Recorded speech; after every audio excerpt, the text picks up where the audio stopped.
Got it. Perfect. No. We'll do it now. We'll do it now. Sorry, I need to transition. Okay. Yeah.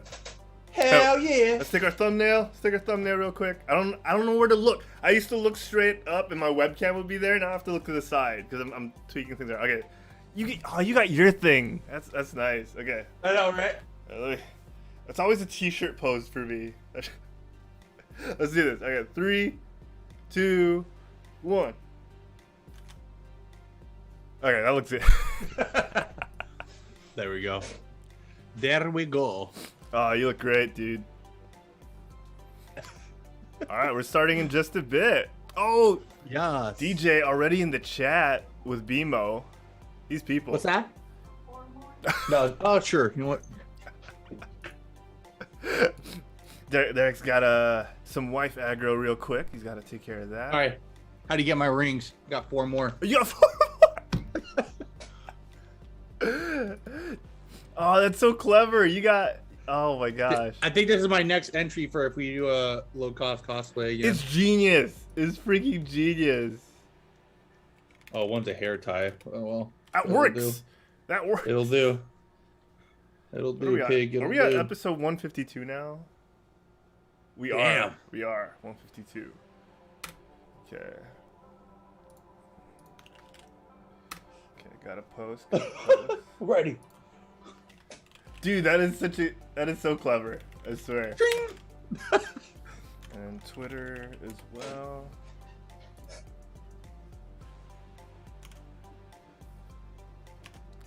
DJ Bebo, what's up?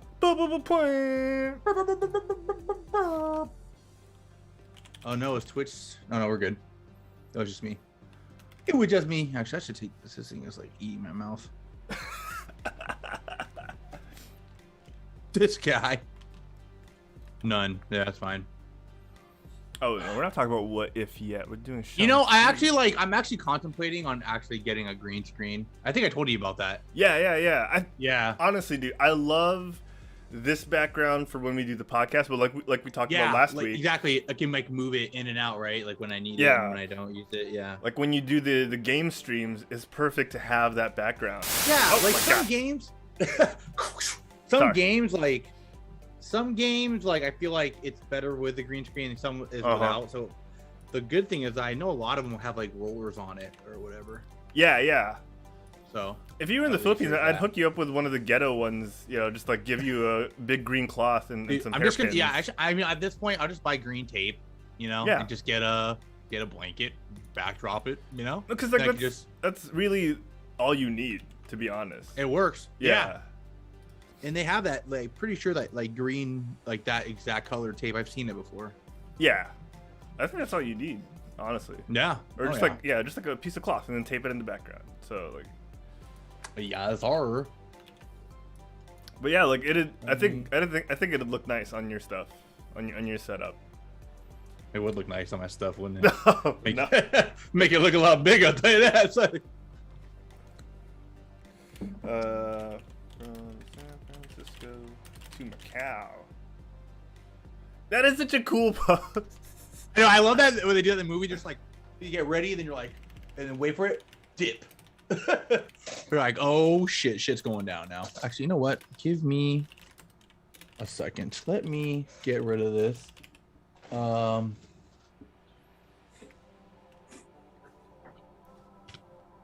Okay, I'm still here. I'm just gonna do this real quick. I'm just gonna close that closet. It's just, I'm not gonna lie. I'm half Donald Ducking right now. So I don't want to see my ass. Yep. Okay, hold on. I just gotta make sure that thing doesn't. Sticky notes. I don't trust them. Okay, we're good. It's like weird. It's like cold. It's like cold, but it's also hot. So like, you know, that's why I have a sweater, because it's chilly. But like, I like my legs to be warm. Yeah. Or sorry, opposite. Wait, don't you like your legs to be warm? I like it cold. That's why I'm Donald. Oh, you like it cold? Okay. Does Shang-Chi have a hyphen? It does. Okay. Yeah. After the Shang. I still want to get it right. Like, I know Simu Liu was like, don't worry about it. Don't stress about how to get my name or Shang-Chi's name correctly. But like, I still want to get it right, you know? Like, Shang-Chi. Yeah. Oh, see, I've always said Shang because when the trailer came out, Kevin Feige said Shang-Chi. Yeah. So I was like, oh, okay. So it's Shang-Chi. But then you find out it's like Shang-Chi. Like, you know, it's like, I'm obviously, I heard the like pronunciations in Chinese, in the Chinese language, like Mandarin or Cantonese. It's very like particular. Like you have to get it exactly subtle. Right, or yeah, like that's what even it's funny because Simu Liu has a TikTok, and I follow him because she's so funny, dude. And he's always like, all his friends are always like, no man, I want to try to say it right. He goes, dude, I promise you, it's so hard, you can't. And he's like, all right, try it. And then they try to do it. He goes, nope, just nope. Yeah, I remember that one. One. I was like, man, it's funny, man. Oh, there is a hashtag for Shang-Chi. Shang-Chi. Got him now. I got the 10 now. Dang. I mean, I hope one dude. Okay, so speaking of toys, I just saw a video of the Eye of Agamotto. Hasbro is releasing this thing, and dude, literally there's a button and it like opens up and the stone glows, and then you can also pop the stone out. It looks so sick. It's only like $50 too from Hasbro, so I'm probably gonna get it. Wait for like the movie replica version, right? Don't they have those eventually? Like, I'm pretty sure, yeah, dude. But this one's so sick. Like the glow was pretty nice. You know, okay, so it looks good enough as it is.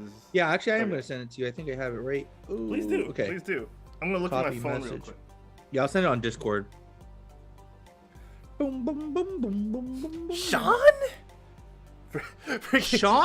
Freaking Aquafina slays me each time. I know, dude. She's so funny, man.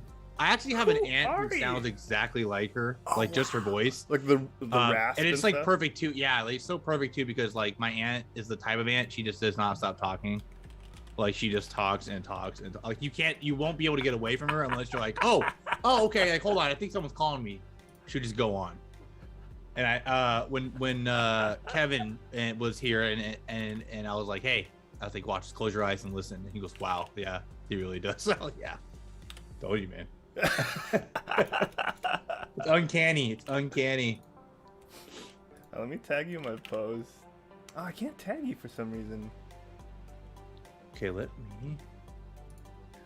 I tagged you on Twitter. I'm gonna try and get you on what's it called now? On Facebook. Yeah, I can't tag this up anything here on Facebook. No. Oh, there's the guy. I do have the.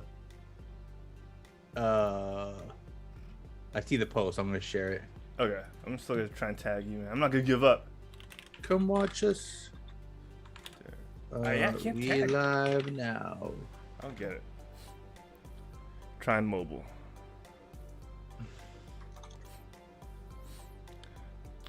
Oh, I was playing Apex yesterday. Like before I went to bed. Nice. I'd love to play with you, sir. Hell yeah, man. I'm not very good, you know. I'm not very good either. So that's perfect, man. I think we'd make a great pair. Be good content right there. I like that. Would you have time to play after this, or is daylight savings time really messing with your sleep? After this, maybe. All right, well, let's see. Let's play it by ear. I don't want to wreck your sleep. Okay, let me also post this. Okay, I was able to tag you. I'll do Instagram next, so you can just reshare it.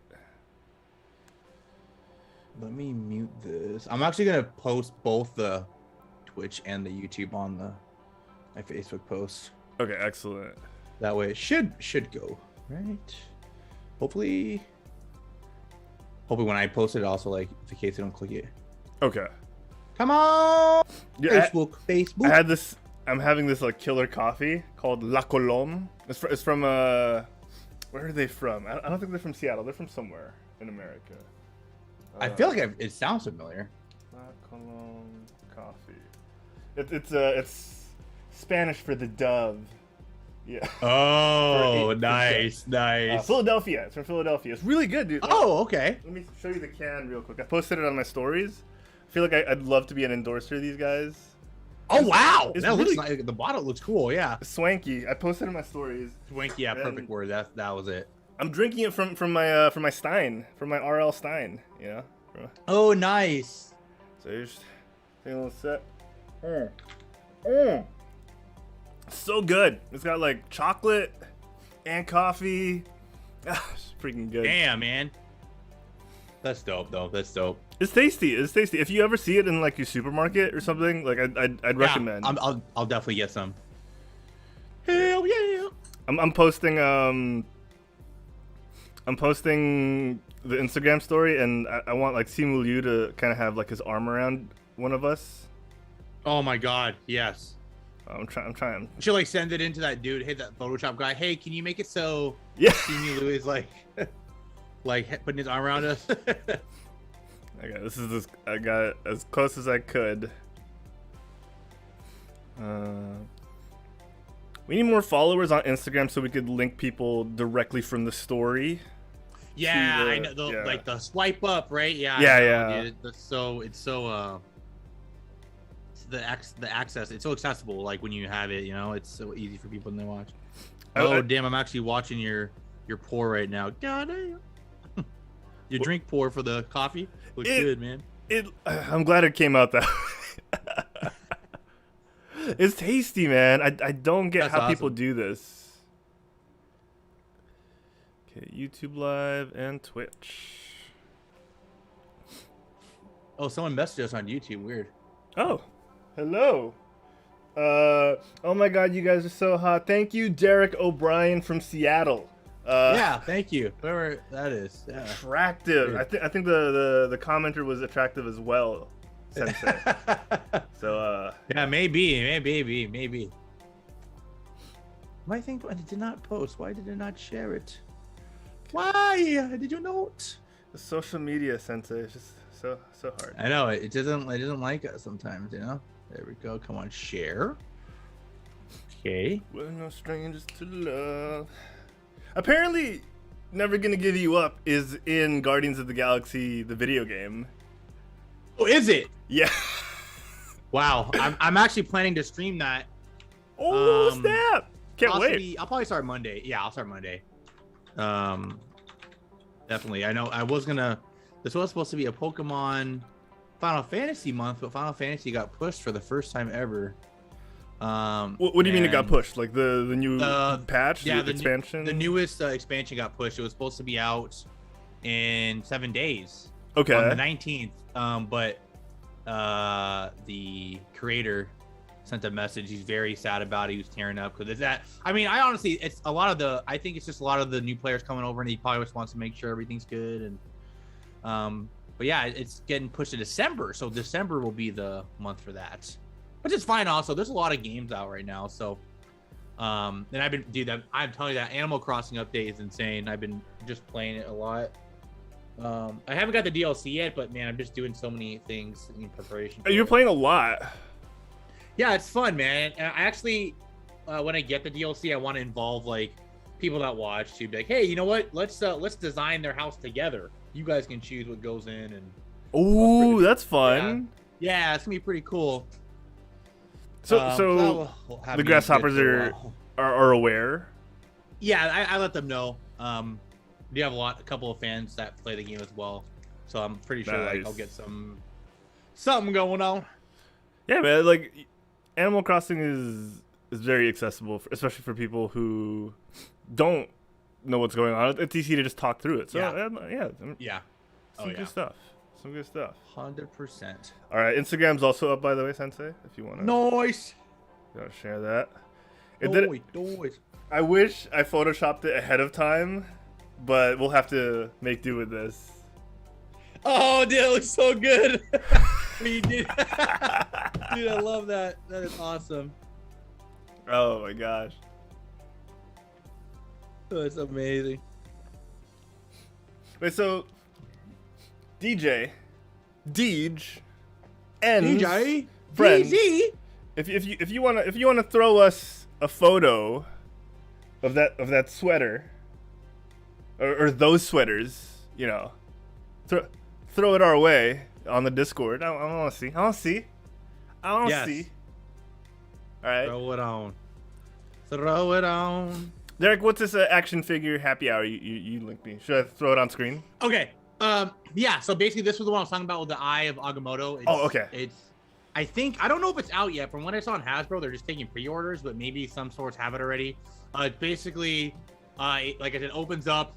There's like a contraption that it makes it spin open, and then the time stone's there, and it glows, and you can actually pull it out by itself too. It's just pretty sick.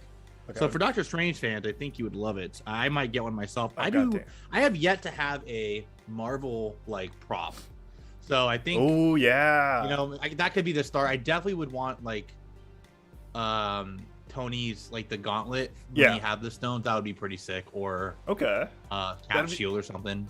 I think the gauntlet would fit you well. Cap Shield I think would really look natural on you. It would, and I could just also hang it in the background, dude. It'd be so nice. Like, and then later on you could complete the set with a Mjolnir if you ever find one. Yes, I could get me a mirror. A mirror. Okay. Mirror. For those of you watching live right now, brightness alert. It's about to get really bright to show the Eye of Agamotto clip that Derek's talking about. So sorry, guys. Wear your shades. Wear your sunglasses. Here we go. So should I do the audio, or it's not necessary? He kind of explains it, but I don't think it's really necessary. They can just see it. They want to hear your voice explain it, Sensei. Yeah. Yeah. So see, guys, as he's turning the thing here, you can wear it as a necklace based on that rope. And if you touch the top of the contraption, it opens up and spins, and the light glows. And also, there's this little button on the back if you want to take out the stone. Boom! You put pop it it right out. Your fingertips. The light is from the stone. Right? That's what I'm saying, dude. It's insane. So I'm like, and dude, that's only like $50. It doesn't look bad at all. Like, I'm pretty sure it's like, like a cheapy plastic, but I mean, that looks pretty good. Yeah. It's pretty cool to like, you can just wear it and be like, oh, see the little thing he does. Especially like on camera, it looks great because the glow, the light really just makes it look, wow, phenomenal. Yeah. I think he does something like this, right? Yeah. And it opens up. That's the glow is pretty intense. Yeah, I know. That's really nice. The comments are hilarious too. They're like, people are like, "Oh my god, where can I buy this?" And everyone's like, "All right, take it easy, Thanos." Not right now, sir.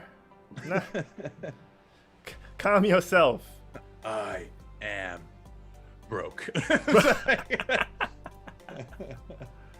Oh man, that's awesome. Is it time to stop procrastinating? Yes, Scherzo. It is time. It's time to stop. It's time to quit stalling. Yeah, Scherzo. It's time to stop procrastinating and quit stalling instead. That's what it is. Although, if you'd like to, you could always wind things back. Yeah. Yeah. It's true. Oh man. All right, Derek, I have a challenge for myself today. Ooh. Okay, What is the challenge? It's nothing huge, but last week, our direct to YouTube feed, our live VOD, was taken down because we showed a little more than 6 seconds at a time of the Disney stuff, of the Marvel stuff. Oh wow! So my challenge for myself is to be mindful of that and not show more than 6 seconds at a time, so that we don't get taken down. So it still counts as a fair use kind of thing, I think, a review thing.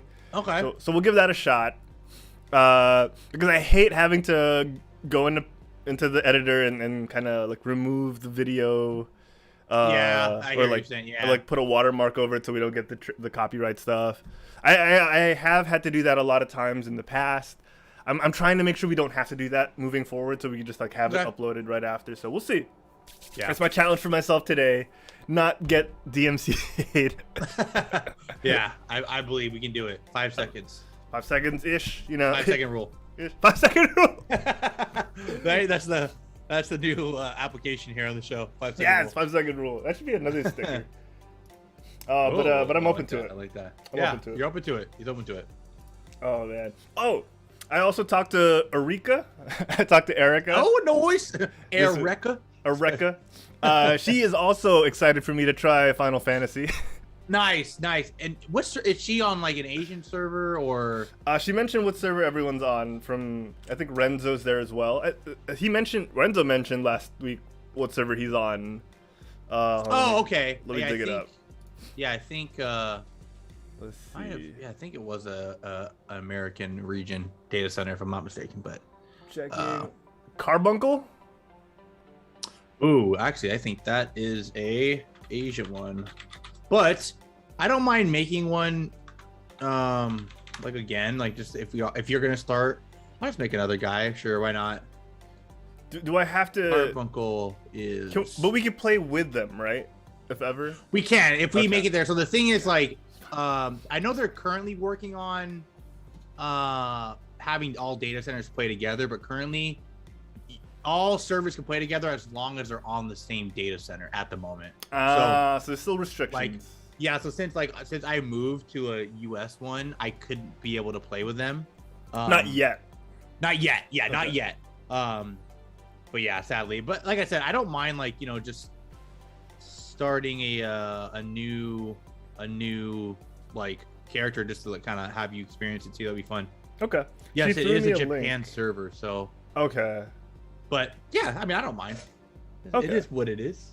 Yeah, she threw me a link to a YouTube video on like how to choose, like what classes I might like, how people choose their classes. Because like I told her, she was asking what class I want to play, and I was like, you know, like I'm so used to playing a high APM type character like the Demon Hunter in World of Warcraft and MMOs. Like I can't sit around and cast. I think is. So you like a lot of button pushing or not really? Yeah. If you do like a lot of button pushing, I probably would say you'd like a monk. Or a dragoon, probably. Ooh. Okay. Just because, like, summoner, yeah. I know. Squirtle, I was actually thinking the same thing when you said don't like to cast, because, like, for me, those guys, they push the most buttons, probably, like, for, like, rotation-wise. But, like I said, though, but early levels, you're not even going to feel any of that. Honestly, you're just going to use the same couple skills for a while, and then after a while, then you're like, oh, then you get the big moves. You're like, okay. But yeah. Okay. But yeah. Is it the case, like, because with the Demon Hunter, right? Sorry, we'll get to the proper show in a second, guys. We'll start. I promise we'll start. Yeah. But I'm super curious. With the Demon Hunter, really low skill floor, right? Like anyone can pick up a Demon Hunter and do good DPS. High skill ceiling, because you know, like, it's low skill floor because you have like a few buttons to press a lot of the time. But to maximize your damage, you have to know when to properly push it. And but you can kind of like no-brain it a bit as well once you get a feel for the rotation and focus on the mechanics. That's kind of yeah. Okay, then if that's the case, I definitely would say probably monk. You would probably enjoy, just because like they are also like I've heard they're pretty easy to get into, but their skill ceiling is pretty high too. Okay, like they definitely are one of the top DPS damage dealers. Like, I know I'm samurai, so I'm pretty proud of how much damage I do. So, but yeah, the samurais have no utility though, but monks have a lot. They bring a lot of stuff too. Dragoon, I think, is a good kit too. Yeah, exactly. Even Dragoon. So I guess it's really more like flavor. Like, do you like a jumpy class or punchy class? Ooh. Because the Dragoons have the high jumps and they bounce a lot. Dragoons look really cool. Like, that was the first class I ever made with a Dragoon. Okay. I mean, you've seen me play Demon Hunter a little bit. I do bounce around. I mean, they do have like, there is like a ninja, but I feel like you don't push that many buttons. Okay. I know Demon Hunter has like the fast like attacks. Like, I have tried it before, so I can basically ignore the global cooldown as a Demon Hunter. Yeah, exactly. So that's why I'm thinking. That's why I'm pretty sure like Dragoon or Monk. Okay. I'm a proud skirt. So yeah, Dragoons get a lot of hate, sadly. Oh, how come? Because some of their, or not some of them, almost all of their jumps are animation locked. So if you jump in on a mechanic and something's gonna happen, you're just screwed. Like, you get one shot and die. Yeah. Okay. You can jump in on accident and like something goes off and you're gonna die. You're just screwed. Okay. Yeah, but you know, high skill ceiling. Dragoon. High skill ceiling. Oh yeah, but Dragoons to me look the coolest. Okay. Because they have the sickest armor, man. Derek, it's really cool. Like, you know, that's what I'm all about. You know, all sizzle, no steak. Yeah, it's the same thing with WoW, man. The end game is glamour transmog. That's real end game, guys. That's real end game. Let's be real. Let's be honest with killing bosses. Ain't nobody got time for that. Looking good, killing bosses. Yes. What's the point of being number one ranked if you look like crap? But you know, you could always be a monk and channel your. You get your rings. Oh baby. Well, Derek, I think with that, on that note, we can actually talk about Shang-Chi. Let's get into the show. Let's start it. Let's do it. Let me take out the starting soon sign. All right. Let me kill the bed music. Oh my gosh. How did I forget, guys? Obviously, we're gonna wear this today. Ooh. Right? Ooh. Like, obviously, we're gonna wear this today. You got a dragon mask to go over your face? You got a dragon mask? Oh my god, I wish I did. I have the cool one. That counts. Like, that counts. Oh my god, yes, that counts. That counts. All right. Let's do it. Let's start. You guys get a sneak peek, the ones that are here early. All right, here we go, ladies and gentlemen. We're starting the show. Counting down in 3, 2, 1.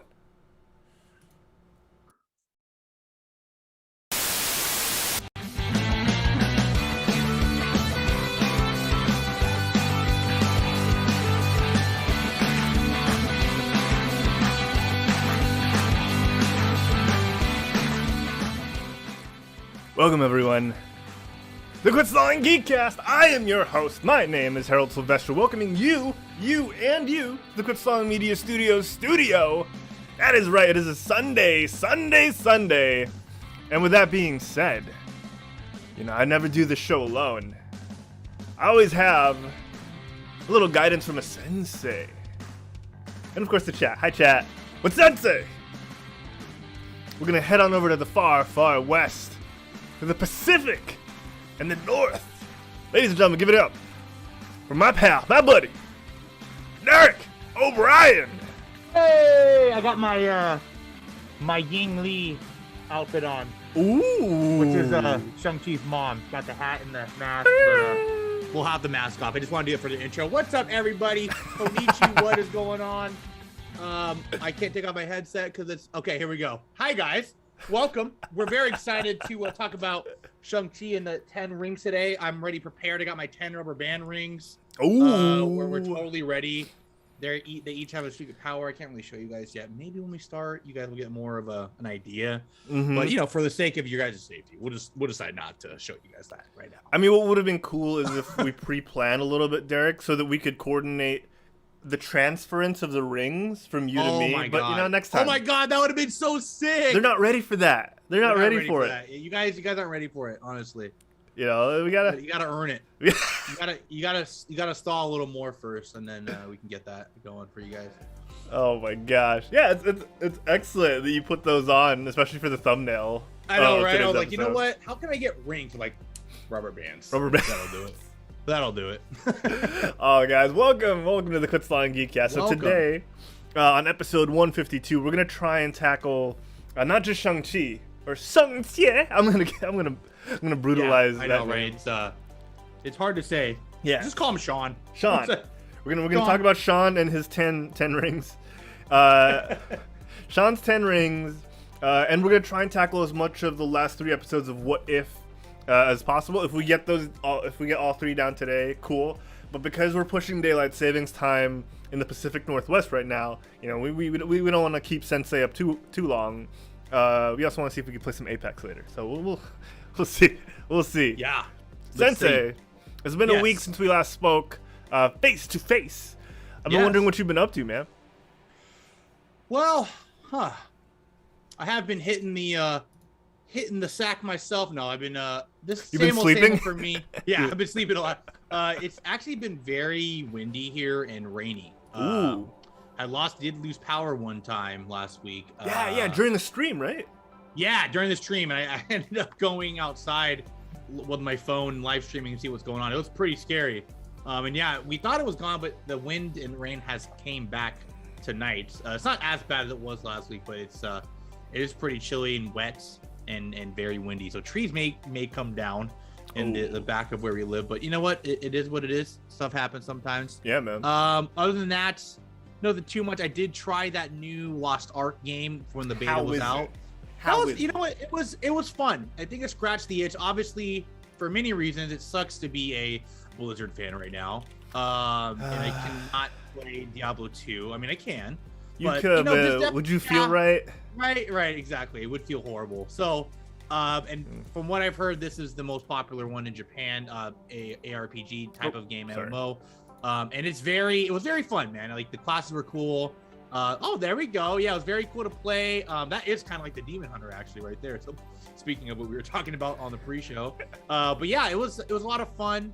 I got to watch Dune also. Oh my gosh. I forgot about Dune. We got to talk about Dune one of these days too. Yeah, one of these days, man. We got to Dune it. We got to Dune it. But yeah, it's man, the cast in that movie was insane. It's just like I knew who was already in it. Then you seen more people like, wow, I know that. I've seen this guy before. I've seen that girl before. Yeah. So, I've seen that guy yelling "Chee-hoo" in one of his movies. Yeah, I think that guy is that Aquaman? I think it's Aquaman. I'm trying to remember. I think I did watch something else, but I cannot put my finger on what it was. But however, for those highlights, those were definitely the 2 things that I was been up to. But how about you, man? Okay, we'll talk about Shang-Chi in a bit, because that's definitely a highlight of my week. Yes. Oh yeah. But I went on a little nostalgia trip, Sensei, because I was talking to some of my World of Warcraft friends recently, and yeah, we were talking about old movies, like Mac and Me. Yeah. And those cheesy 80s and 90s movies that wouldn't really hold up today, but when you watch it, you're like, oh, that's a lot of nostalgia. Movies like The Goonies, where you realize like, oh, did they tie up their brother in the basement, right? Just because he was disfigured, that kind of stuff. Yeah. And one of the ones that are actually hold up a little better than most, surprisingly, Small Soldiers, featuring Tommy Lee. Yeah. Kristen Dunst. Those folk. That's a good movie, man. Right? With the Gorgons, right? Are they the Gorgons? The Gorgonites and the Gorgonites, the Gorgonites. And the Commando Elite. Yeah. Classic. Oh man. And it sparked me to want to do a video on that, which I probably will eventually. But it's so good. I remembered watching the opening scenes, and I was like, this is something that captured my imagination growing up. How they made the toys from like a mole and made it look like, oh, they're using lasers and holographic projections to mold the Gorgonites and the Commando Elite. And I was like, it blew my mind how good it looked, because they definitely used CG, which was probably in its early phases, but it looked so good. It looks so good, yeah. Like, dude, I feel like it's the same idea with for me with is it Cybertronics is the word, or like they did with Jurassic Park. They just take so much more animatronics. Animatronics, thank you. It's just like stuff like that they do. The amount of work they put into earlier movies. I mean, versus now, I'm not complaining. Like obviously it's great that it's a lot easier to animate those things, right? That's good for production, but it's just so great to see like in how it paid off in those movies. You can see how good it looks, like you were saying, you know. Oh, for sure. Man, these guys really worked their butts off to get this, and it looks great even now, even like nowadays, right? That movies would be considered pretty ancient, I guess. Yeah, now, which is sad because it doesn't feel like it was that long ago. But yeah, it looks good, man. It's a good movie. I did forget Kirsten Dunst is in there too. Yeah, I totally forgot that all she the was Barbies, the right? And I think they all came to. Yeah, I remember that. They did like the fake Barbies called Gwendy dolls. Gwendy dolls. Oh man. Clever naming too. I gotta say. Oh yeah, man. In this movie, yeah, the writing is pretty clever. Like Wendy. You got freaking Major Chip Hazard. Like all the commandos had really clever names, like Kip Killigan, Nick Nitro. Some of them are kind of stereotypical, but right. But like just the assembly process of the toys was like really captured my imagination growing up. And yeah, man. I feel like this was one of those that was very underappreciated. Look at that, man. This look great. Look how great that looks. And no way this is how toys are made. I know, right? Exactly. Guys, this is disclaimer: toys are not made this way. Just so you know, a lot of people might be confused right now. And I swear, growing up, I really wanted those types of boxes for the toys. Oh yeah, but they didn't really come in those boxes.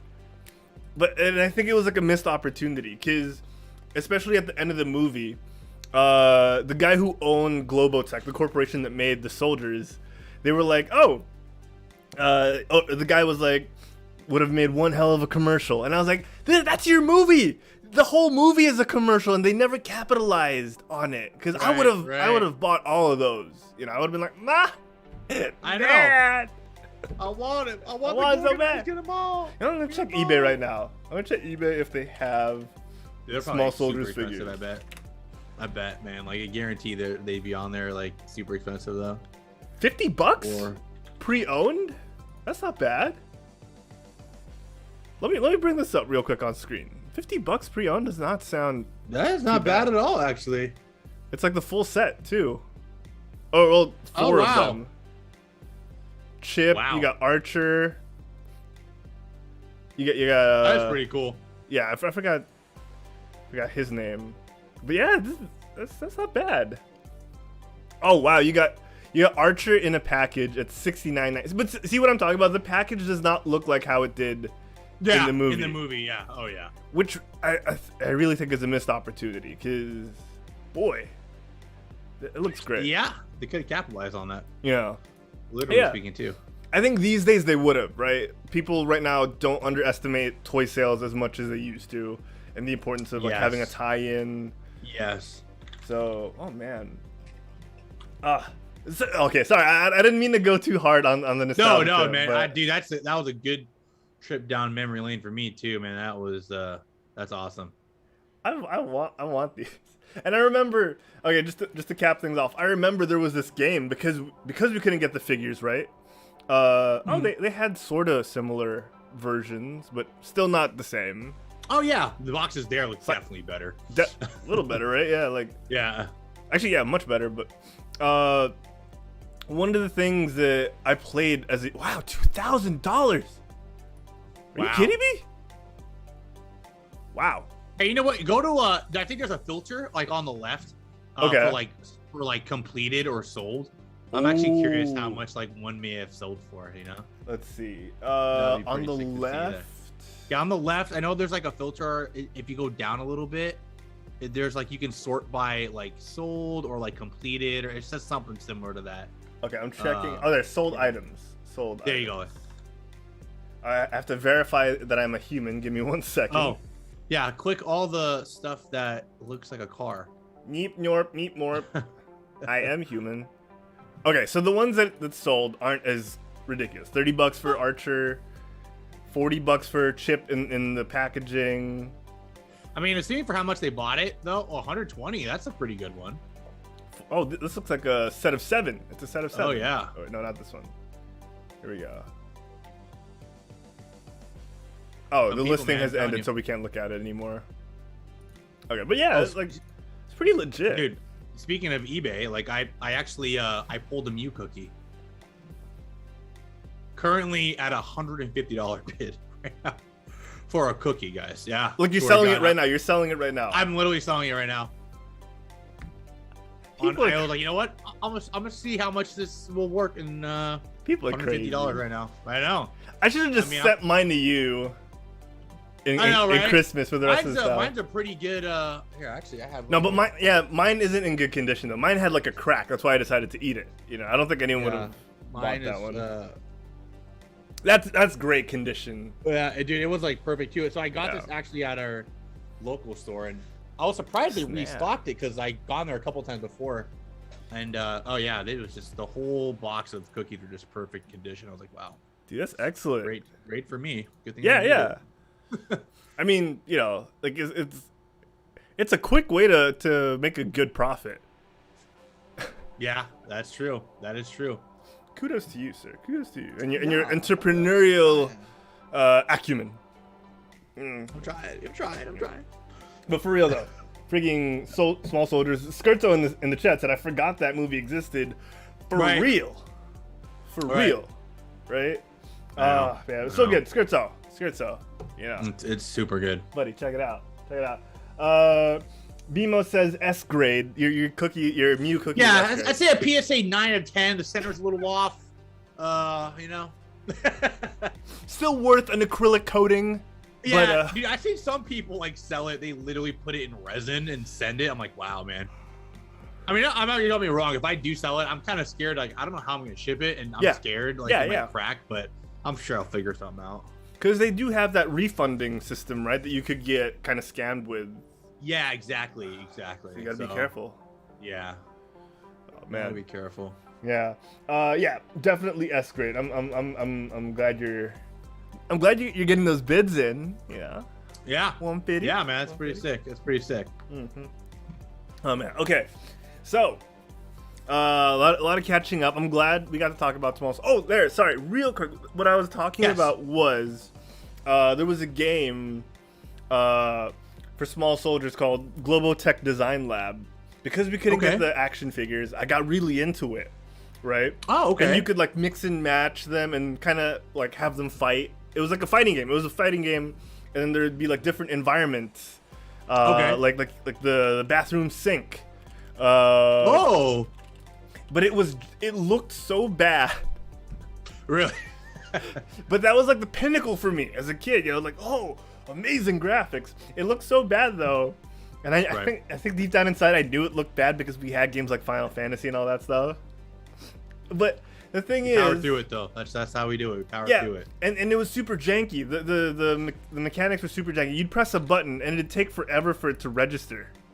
You know, like because you had to play it on PC. You press like the A key to hit, and it'd take like 3 seconds before he starts spinning and punching. Yeah, the delay is probably super real, right? Yeah. I'll bring it up on screen. So this is the game. So you get to like mix and match like the different parts of the soldiers and all that. Oh wow, that is pretty interesting. I made judo guy. Like I just went for like a plain looking Commando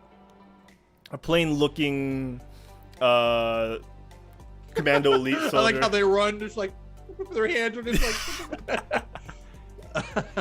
So like it looks fairly good for its time. Yeah, you know, honestly, for its time, it's not too bad at all. And then like the move, you win when you take off all the parts of your opponent. Yeah. Oh jeez. Way to go. There were like some super OP moves too, like that helicopter arms thing. Oh yeah, I was like, how are you gonna get near that guy? You don't. That's like it was poorly balanced. You spam one move until you get the finale. But yeah, so that's pretty sick. That's pretty cool. I got super into it. Yeah, it's really awesome though, man. That's awesome, man. Who knows? If people demand it, we might stream it. Dun, dun, dun. Here on Quit Stalling. Probably find like a really bad pirated copy. Actually, let's see. Global Tech Design Lab. Okay, but aside from that, Derek, there was a bit of Marvel news before we get to actual Shang-Chi, that a lot of the Marvel films are actually delayed from 2022 onwards. But, you know, not too big of a delay. Not too big of a delay. So a lot of them are going like 1 or 2 months backwards which isn't a big deal. So yeah, it's not too bad for now. Yeah, so Doctor Strange and the Multiverse of Madness was supposed to be out in March. It's going to be out in May. Thor: Love and Thunder is supposed to be June, but it's out in August now. And Wakanda Forever is going from August to November. So like 2-3 months each. So yeah. How do you feel about this? For me, I think like as long as they get like all the reshoots done, because I know Doctor Strange has a couple of reshoots going on right now. As long as they get those done, right. As long as it comes out the way they want it to, I don't care. Yeah, honestly, like I'm not too upset that they're gonna push it back, as long as it's obviously the reason might be just because they want it to be maybe better, or there's reshooting. And honestly, I mean, at the rate that Disney Plus is going with their shows and movies and just Marvel stuff to digest, not even just Marvel stuff, just Disney Plus stuff in general, like Star Wars things, I think it'll be okay. I mean, more or less, that's 3 movies in 2022? That's a lot. That's fine. We had, how much we have this year? We had, I think Shang-Chi is the first. We had one every month, including the Disney Plus series. So we had Shang-Chi. Oh, no, we had Black Widow. We got Eternals. Well, in the US, we have Eternals now. Yeah. We're getting Spider-Man next month. So that'll be 4 this year, unless there's one before Black Widow, but I don't think there was. So I mean, it's not bad. Well, we got WandaVision, Loki, and Falcon Winter Soldier, which to me, in my book, might as well be movies, because that's just how much production it took.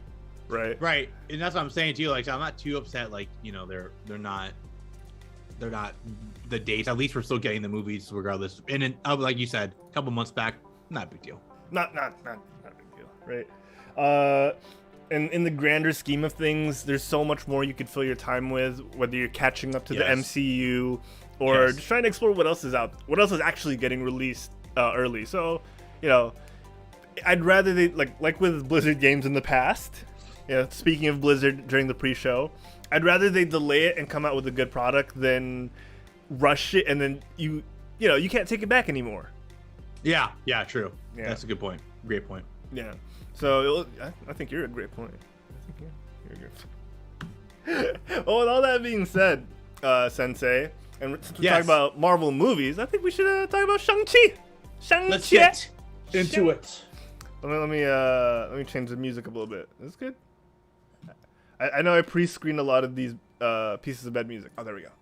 Let's talk about Shang-Chi! Let's do it, baby! Sensei, this segment of the Kutsong Geekcast is brought to us by Panels Comic Book Coffee Bar. If you're in the California side of the world, head on over to Oceanside, maybe to 713 Mission Avenue, maybe to Suite A, and find Panels Comic Book Coffee Bar for your fix of Shang-Chi comics and Shang-Chi related coffee and desserts, and so much more. Panels Comic Book Coffee Bar. Derek, if people at home want to get their fix of comics and coffee from home, where can they go? Yes, guys, of course, we want to stay safe and prepared. You guys can head over to leagueofcomicgeeks.com. Once again, for the audio listeners, that is leagueofcomicgeeks.com. I'm also going to paste it in the chat for those watching us live right now. If you guys want to head on over there, it's a super friendly website, guys, to get into. All you got to do is make a profile, choose your comic book store. It doesn't have to be one near you. It could be one farther away. I actually have Panels as my store, so you could definitely do that and support them as well if you want to do so. But yes, guys, super easy. The site's cool. You got a lot of topics talking about the hottest titles, upcoming things. Get in there right now and start pulling those comics again. That is leagueofcomicgeeks.com. Head over there now. That's right, ladies and gentlemen. Let's talk about Shang. Let's talk about Shang. Oh my God, Derek. We finally got Shang-Chi online. Yes. And funnily enough, it broke early on in the piracy websites. Not that I visit them.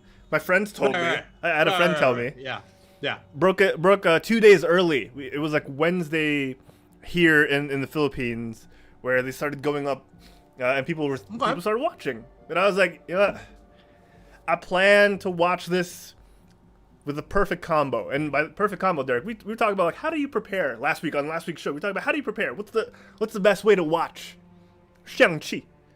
Right. And we talked about maybe having some dim sum, kicking your feet up, getting Yes. the old IMAX treatment, because that's how Disney Plus gave us the option of watching it with the IMAX version. Oh wow, that's cool. Yes, it looks That's amazing. really They cool. should do that for everything. They should just That upload is that. really cool. Yeah, it looked great. It looked super crisp on a big TV. So that's what I did. I got me some Din Tai Fung dim sum. Oh, damn, nice. Right, some Nice. spicy dumplings. I got some fried rice, salted fish Ooh, style, damn. and some chocolate xiaolong bao to finish things off when Damn. those credits hit. Did you say chocolate? Chocolate xiaolong bao. What? No way. Delicious. You'd think it'd be like, why does our Din Tai Fung not have this? check. I'm upset. I I'm say upset. check, buddy, because it's good. I'm It's upset. so okay, so I did all that. Okay. All right, I set myself up for a good time. Boy, was it a good time. I know, dude. It's beautiful. Is it not? Is it not beautiful? It is a gorgeous movie. In the same vein of Crouching Tiger, Hidden Dragon, you know, all the movies that came before it. It's obviously inspired by, right? Right. I enjoyed it thoroughly, and I want to get your thoughts on it too, because you watched it way ahead of me. You watched it months Yes. before. Yeah, watch on release. Yeah, I did. So like when it came out, what was the atmosphere in the theater like? You know, surprisingly, there wasn't too many people. I think I remember mentioning this too. There was, and this was, mind you, I was on opening day of the movie. Yeah. And there was probably maybe about 5 groups of people in the theater. Wow. I mean, mind you, it was a little bit earlier in the day, so that might have been a thing too. But because I do know, like, when the second time I went to watch it, the theater was packed. So the first time I watched it, though, the atmosphere was nice. No one's really disruptive, which was good, you know, because I really wanted to get into this movie. I know it's huge for like Asian representation. And dude, a Marvel kung fu movie, like, come on, we needed this, right? Like for so long. Good. And I'm so happy, and I wanted to digest it. And I think having like the less crowd was nice, man, and it was really good. Dude, you kind of nailed it on the head, right? With the Asian representation. Yeah. Marvel does this amazing thing that we've talked about countless times, where they take a genre and then just slap a superhero on it, and not in a negative way. Like because they don't just do, this is a superhero film, it's all about the superheroes. No, they take the time to make it a heist film, and they take the time to make it a kung fu film with this Yes. one, or a martial arts film. They take the time to make it a story about saving the galaxy. African culture too. Yeah. Right? Yeah.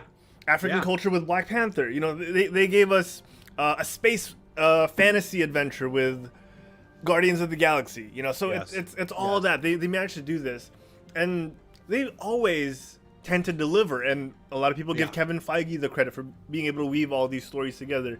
I think, you know, despite some familiar threads in Shang-Chi, they nail it. They hit it out of the Yeah. park again.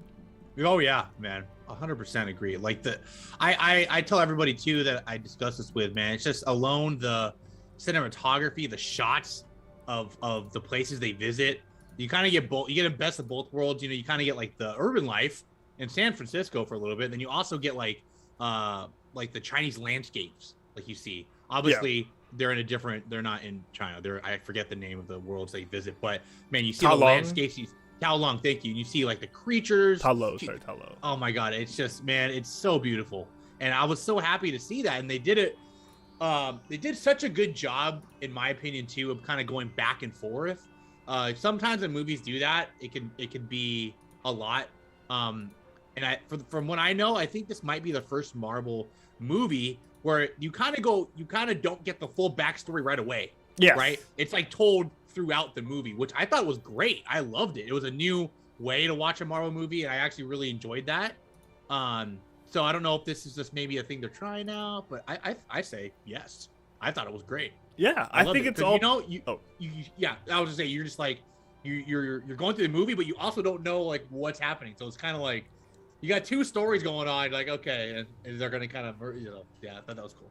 Yeah, and you're right. Like they do a reveal over time, which I think they've done in the past as well, sort of, if I'm not mistaken, with Ant-Man and the Wasp, like how Janet actually ended up in the quantum realm and all that stuff.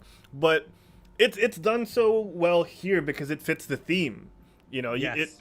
it really fits the whole narrative of, you know, you get to know why the dad is doing what he's doing. Why, Yep. like they reveal later on that, oh, it's because he's hearing whispers and he thinks it's the mom, but what is it really? You know, Yeah. you think like, oh, he's just going crazy. You know, it's living for so long, and they tell you no, something's actually talking to him, and it's all a build up and a reveal. Yeah.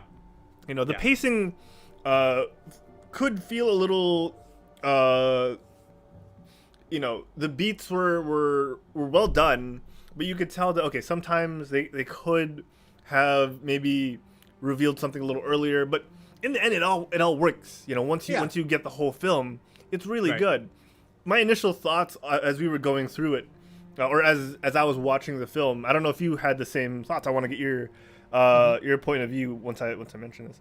It, you know, because I mentioned there are familiar themes, and for me it was similar to, you know, Eric Stevens, who had a parent killed at a young age.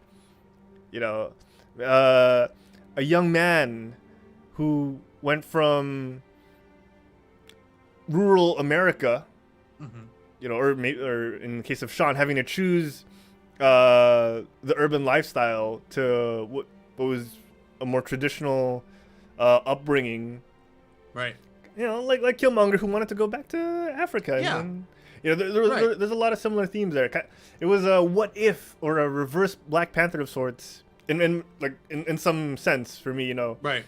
Of Shang-Chi going back and kind of being like a savior, even though they didn't build him up to be one. That's kind of what I appreciated. They never made him look like, oh, it's the chosen one. They never made him look like that, and I think I really appreciated that, especially when they went to Talo. And they weren't really welcomed with open arms. They were welcomed with arms. You know, they had, like the villagers had those weapons pointed at them, and be like, "Go back in your car." Yeah, and get out of here. Get out of here. So I like that there were similar things because it makes it relatable. Like I really like oh wow, there's still outsiders wherever they go, which is a really interesting theme for Sean, because. You know, his dad is 1 billion years old. Right. He doesn't have any grandparents, so like, what family does he have? So he doesn't feel at home in America. He doesn't feel at home in Macau or at Talo, wherever. Like, it's a relatable theme to a lot of Asians, I think, especially like Asians like you who's a son of a migrant or a child of a migrant, migrant parents. You know, I really enjoy this story on that level, you know, because there's multiple levels to enjoy here, aside from the fact that it's a kung fu film. Right. Oh yeah. So I want to get your thoughts on fighting's beautiful. Yeah, I want to get your thoughts on like how did it feel, because you mentioned when you first watched it a couple of months back, it felt like a Black Panther in the sense of like cultural representation for you. I want to get your thoughts like months removed from that, how you feel. Yeah, like I still feel like the representation is definitely still there. If you look at it, I think there was maybe one, maybe two, like Caucasian actors. I could be wrong. But, Razor Fist. Yeah, Razor Fist. But other than that, man, it's just I just really like, even now, months later, I want to watch it again. That's how impactful it was to me. Like, you know what? Like, I saw it twice already, and it's like now it's out on Disney Plus. Like, I wouldn't even mind watching it again because of how beautiful the movie was and the representation it showed. And the kung fu in the movie too was done so well, in my opinion. Like, it definitely reminded me of a lot of Jackie Chan stuff too, especially the fights outside of the building of the fight club, we'll call it. And just a lot of how Sean was like weaving in and out of the bamboo, using things around him to his advantage. His clothes. And I just thought, yeah, man, it's just. And my worry was we were gonna get some similar thing with Iron Fist, and I know a lot of people were upset. I know a lot of people, like, if you watch the Iron Fist the series, like, the fighting doesn't seem well choreographed. Like, it's there, but like you could tell it's very staged. Here though, man, it was so like smooth, fluid.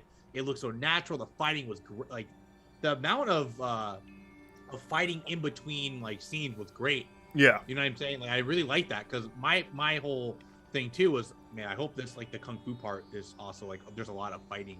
You kind of see like his struggle and everything. We did get to see that, so that was very awesome. And oh yeah, man, I'm sure a lot of people hopefully will probably get more into kung fu or any type of form of martial art probably after watching this, honestly, and just get more into that type of culture. But man, blew my mind away. Like I knew it was going to be pretty good, but it was a lot better than when I thought it was going to be. Like a lot better. Oh wow, for sure. Yeah, like I thought, I was like, this looks good. I mean, you can't really go wrong with a kung fu fighting movie. The villain looks good, and obviously in the trailer we saw hints of the elder one. But yeah, man, and I was blown away. I walked out of the theater like in such awe, and it was in my mouth like, man, I kept saying to myself, that was a beautiful movie, man. Oh yeah, for real. So talking about the martial arts, they do a great job of weaving in Wing Chun, which is Bruce Lee's like foundation, if I'm not mistaken, from back in the day, with Tony Leung or Wen Wu's martial arts style.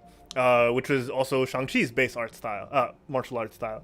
And you have a more combative version of Tai Chi, which most people will know from old Asian people at the park, just moving and flowing.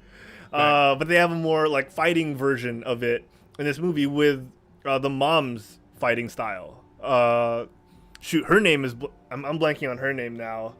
Do you remember the mom's name? Yeah, Ying Li. That's okay, or Ling Liu.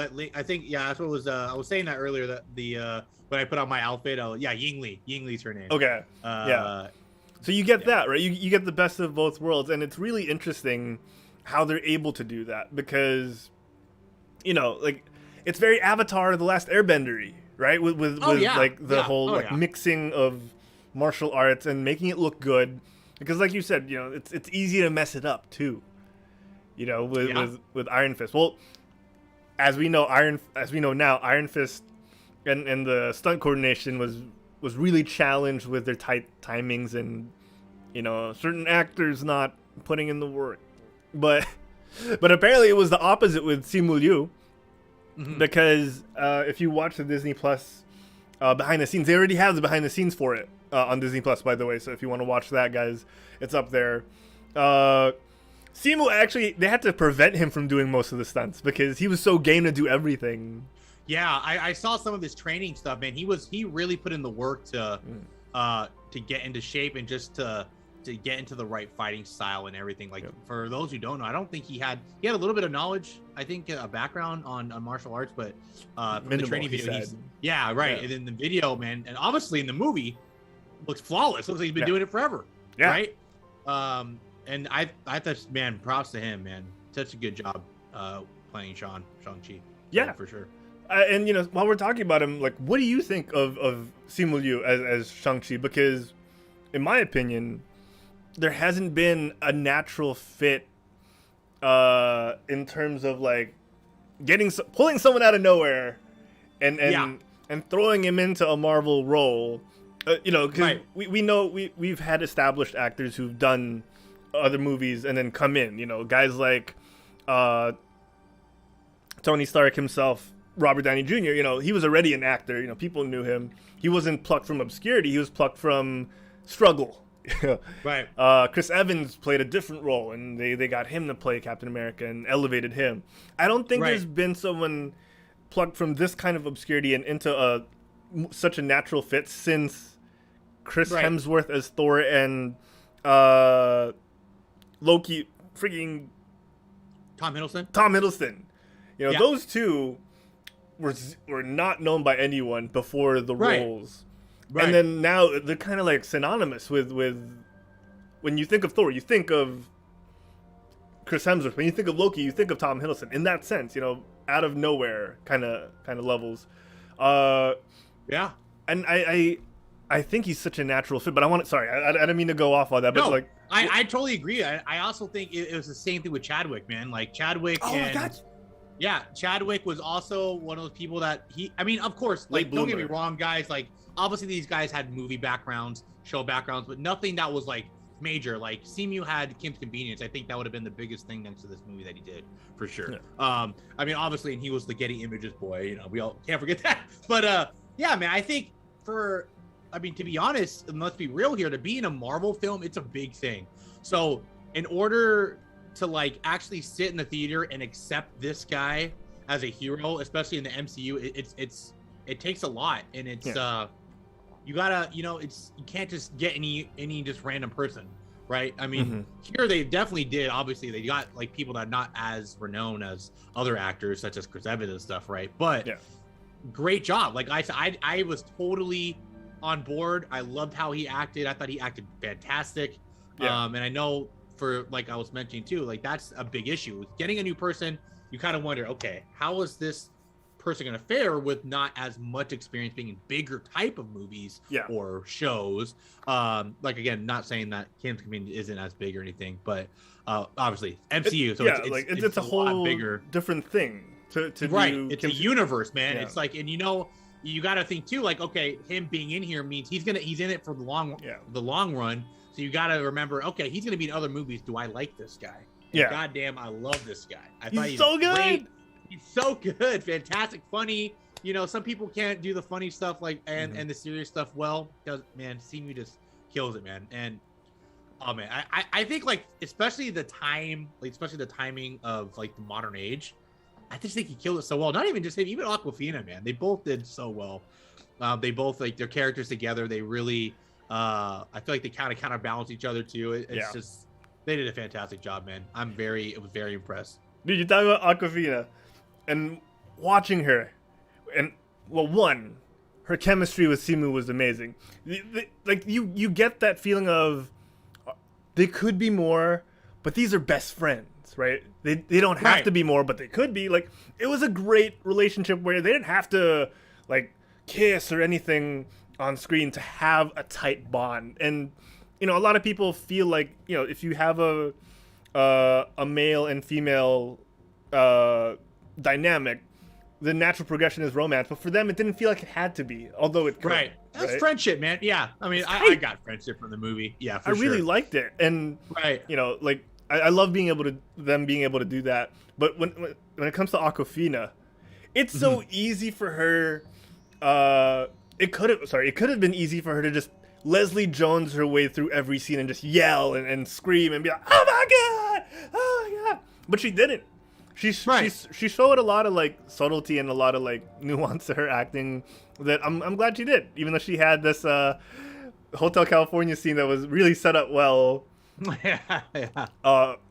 the mentions of with the nods to that early on and really foreshadowed it. But you know, I really liked her performance.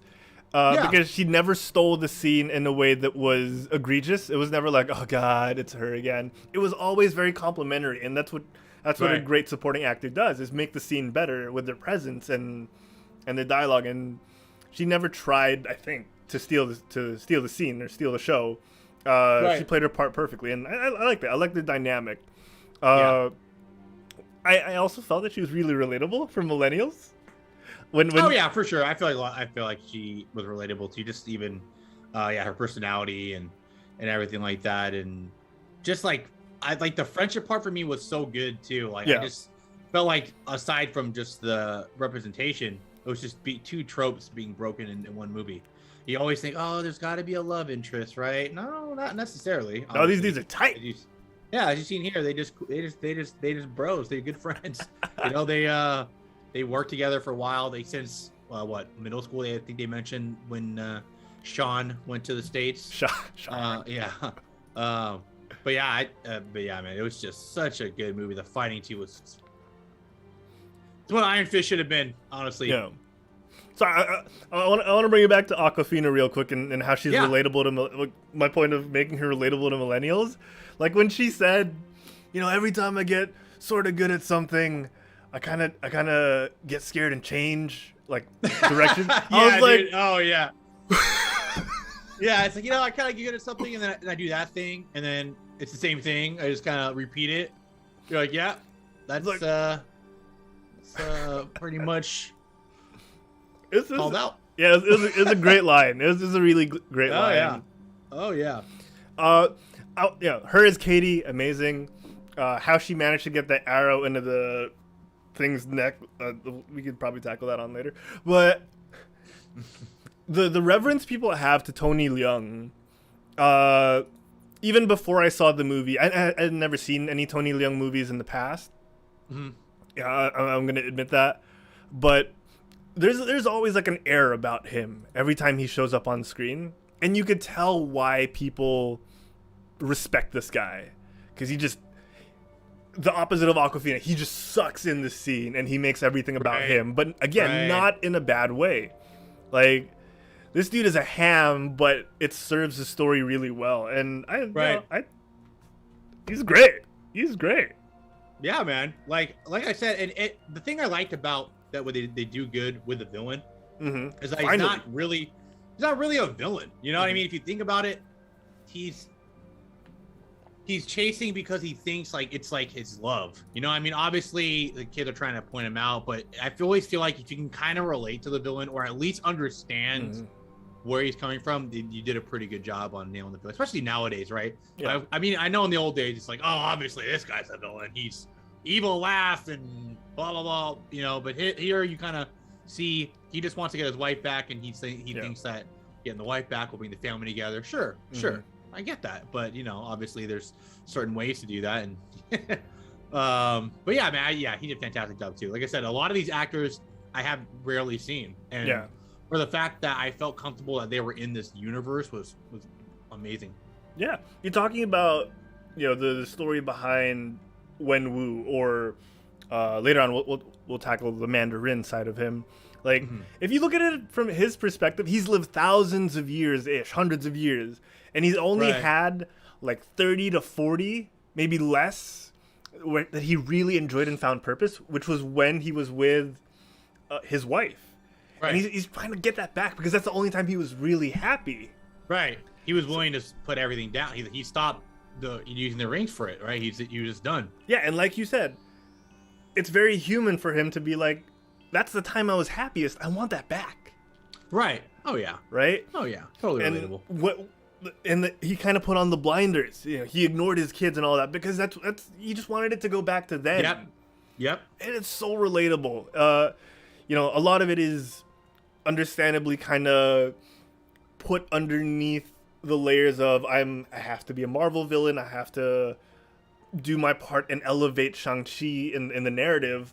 But at the same time, he plays his role of like, yes, this is my depth in Wenwu. This is my character, because, you know, they explain it later on. Oh, you know, he's hated all these different names, the Great Khan, you know, alluding to he was Genghis Khan and all that other stuff, you know, of the past.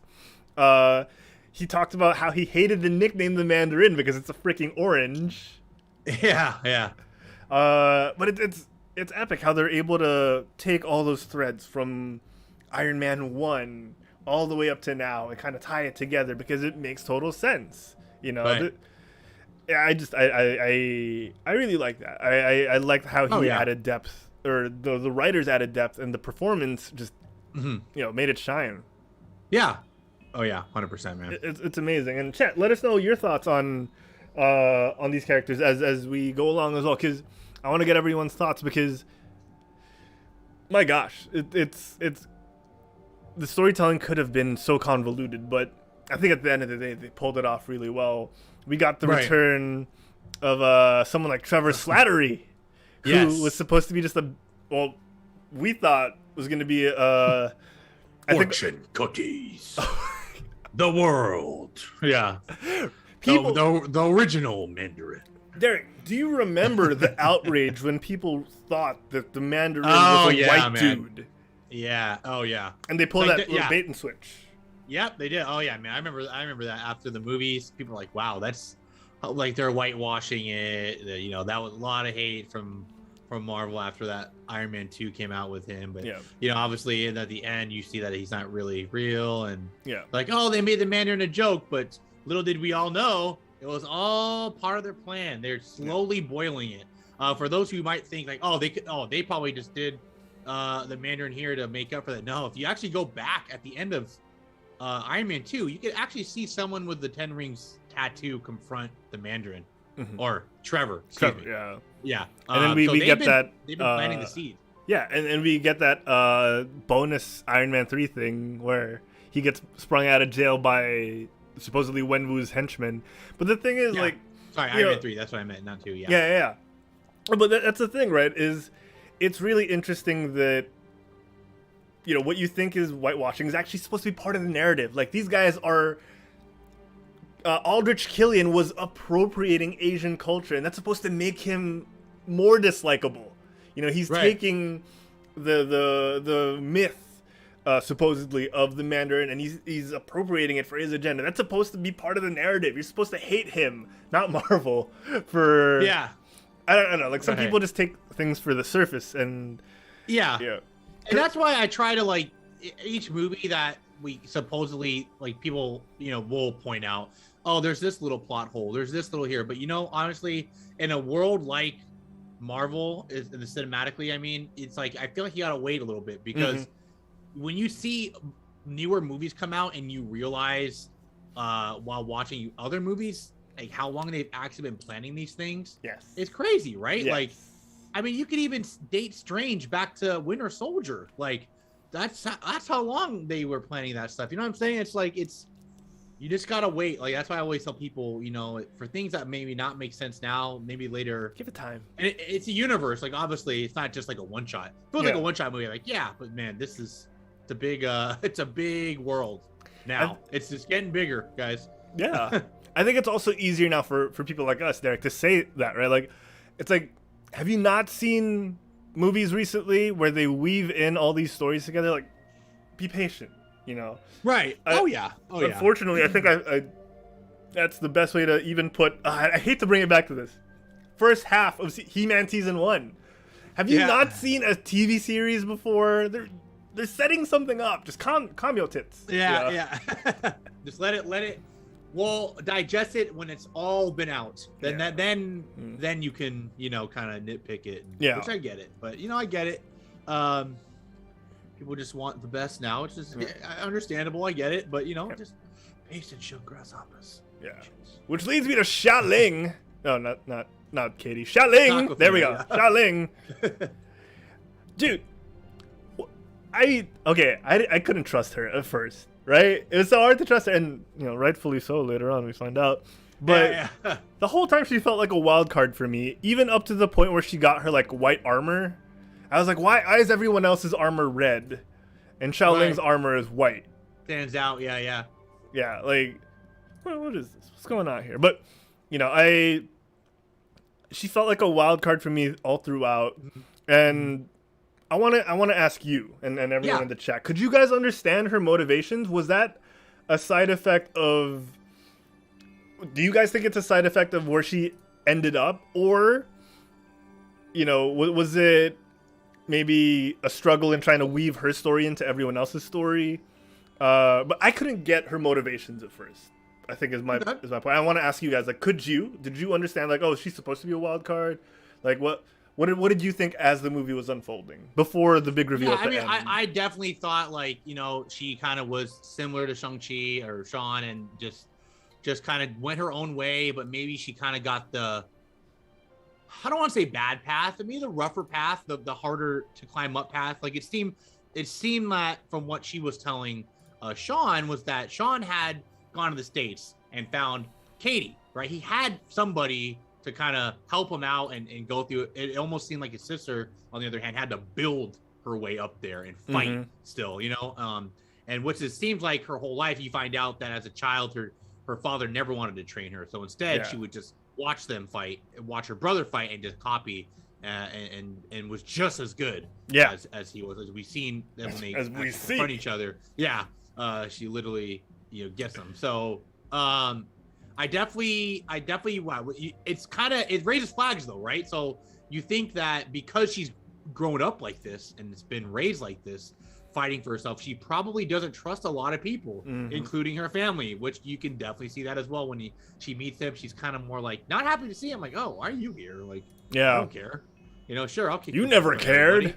Yeah, you never cared. So, and at least for this part, it kind of seemed she banded together with her brother to kind of defend against her dad, because I think for the most part, the thing that her and Shang-Chi can relate on is that their dad gave them bad times, right? So I feel like they were able to work together on that, and obviously at the end she takes a different route, which is not surprising, but definitely kind of sad to see, like, oh, maybe she kind of did go back into war. She's kind of do her own thing still, but then again, it could kind of be that's what she's used to, like what's she gonna go back to, right? Yeah. And it's very similar to what we mentioned about the dad. Like, he's so used to that good part of his life. Why would he not want to go back to that? She was doing fine. She was getting money probably for this thing. Her empire was growing. Yeah. Sure. You know what? Now I can make my empire even bigger. Guaranteed. In her mindset is that I have my dad's army, or the 10 rings, and mine. We could take over the world potentially. That could be your mindset. And I mean, as crazy as this is, I kind of like it. I actually think this might have implications later, like with Sharon Carter. Oh, for sure. Right? Yes. So, yes. That's really cool to see. Like, like I said, and it's little things are planning now. Like, this is such a small scene, but later it could just mean crazy stuff, right? Like, obviously you could see the 10 rings appear in other things, like just the henchmen. You know what I mean? Yeah, so, yeah. It'll be it'll be nice to see like a continuous presence of the 10 rings. Right. Yeah, it's nice. You were talking about how she kind of banded with Shang-Chi for the greater good. And I think she's not as, I like that because she's not dumb. She knows that if the world ends here, the world ends here. Like, there's not going to be a tomorrow to conquer. So, right. Aside from, okay, like this is for mom, and she gets that there's a bigger picture in mind, I think, is what they weren't able to fully state in the movie, because again, it's about Shang-Chi, it's his story. Unfortunately, she's a side character here. But I think they managed to give us enough hints at that, where she understands that there's a better way to go about it than the stereotypical villain route of I will conquer everything head on. She knows that you can play the shadows a little bit, you can build your empire here and there, but there's not going to be a way to do that if the world ends with this frigging Flayer type monster thing. Right.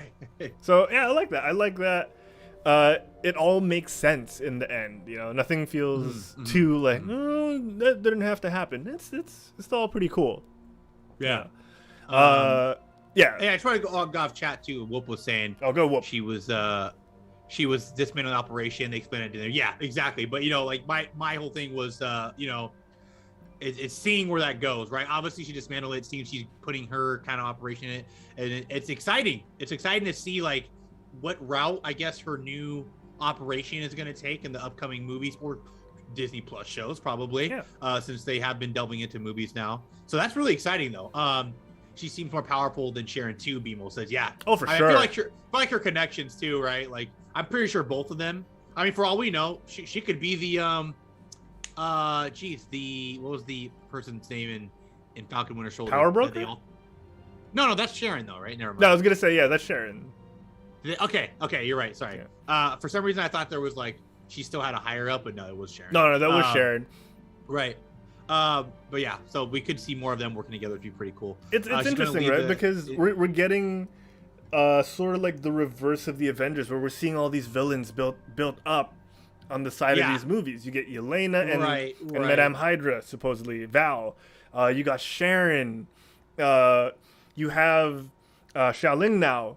So it's interesting because we also have the return of the Abomination, and General Ross is always a presence in these movies. And it's never, well, as a comic book reader, or as someone who read the comic books around the time of Civil War, one team that always stood out to me a team of villains, or they started out as anti-heroes, were the Thunderbolts. Yeah. Led by General Ross. So could some sort of iteration here be in the mix, or is this really just like a League of Villains kind of thing where they're looking to rule the world in their own different ways? But it's interesting that the possibilities are being sown into the fabrics of the universe. Yeah, the little seeds are being planted for what we know. It could, later down the line, you could have a Thunderbolt series. Why not? Yeah, someone clip this. Yeah, I think even, if I'm not mistaken, I think U.S. Agent, I think he was the leader too, or in one of the Thunderbolts. I know I read the most recent Thunderbolts, which was like Venom and Elektra, Deadpool. But I know the older one, I think U.S. Agent, which is... Was he involved in it? He was. Okay. I think he was like the leader at the time. Okay. The ones I saw were the ones I saw were led by Norman Osborn. Okay. Yeah. So it's just, there's just so much they can do. I mean, honestly, with like completely sidebarring here, like with just the hints at how Spider-Man's universe is kind of delving into the MCU, you never know. Oh, with the bus guy. The bus guy, also just even like the Morbius trailer. Just other scenes, but yes, the bus guy from Spider-Man. Oh my god, I laughed so hard seeing that guy in that scene. I took some martial arts. Yeah, I took some martial arts. So I'm gonna tell you how good this actor is. And for those who might not remember, he was actually in Spider-Man, No Way Home. Jesus, Derek. The first Spider-Man, if I'm not mistaken. Homecoming, yeah. And he goes, "Hey, Spidey, do a flip." Hey, Spider-Man. Yeah, he goes, "Flip." Yeah. That's him. So it was just funny to see him back again. That was really funny. That bus scene was hilarious, man. Just him there, like, it was good to take the edge off the serious fights. It's like every now and then he's still recorded, man. Real streamer out there. Just no matter what. Oh, it was so funny. And you were talking about how they weave that whole Jackie Chan using his environment into the fights. The bus fight was like probably one of the best scenes of him doing it. Was he used his jacket to wrap up someone's arm and all that stuff. It was good. Right. I gotta say too, the music in here, like, it started there on the bus. It's just so good music score, man. Yeah. I remember, like, it's just like you don't really think hip hop and fighting goes well together, but it did work. I liked how the music was. The soundtrack was just fire. Oh yeah. I got a question for you, Darren. Good. I got a question for you. Do you have an idea or any thoughts on who Sean could have stayed with in San Francisco as a kid, coming straight from God knows where, China, after assassinating someone? Like, he has no relatives because his dad is 1,000 years old. Right. His mom's relatives are in Talo. So you think it's someone that, like, found him, or he found somebody, like... I don't know. Like, this is a genuine question, because, like, I was like, he couldn't have stayed with Awkwafina because they obviously had, like, a separation in their, like, a boundary in their life. Yeah. Yeah, like... That's a good point. Yeah, maybe it was like I mean, he didn't even have his own place. He just kind of lived in someone's garage, it seemed. And, like, Wenwu did say, like, he always knew where his kids were, and he just let them be. But, like, who signed for Sean's parent-teacher conferences? Who enrolled him into the school? That's true, man. These, I guess back in the day, they just let anybody in their schools, huh? Now, where do you get the money? Like, I know you don't have to, for public school, you don't got to pay much, but there are some things you got to pay for. Yeah, like books. Yeah, books. He grew up in that era. ASP fees, what they call them here. ASP. Oh God, there's little fees they get you. Lunch. It's hilarious. To eat, like, just lunch. Hook you up. Lunch. But I mean, like, I guess, like, if you see how close he is with the family, though, maybe, maybe it was the Asian welcome homeness. Like, I found this kid side of the street. Let's help him, mom. Because they're like, obviously, right. The grandma was like, tell him, when are you guys gonna be together? And he's like, no, we're just friends. So, maybe it was like he just got taken in. Yeah. I would like to think that the Asian hospitality. Oh yeah. Maybe he spent the weekends there. Because they were so tight. Yeah. Right.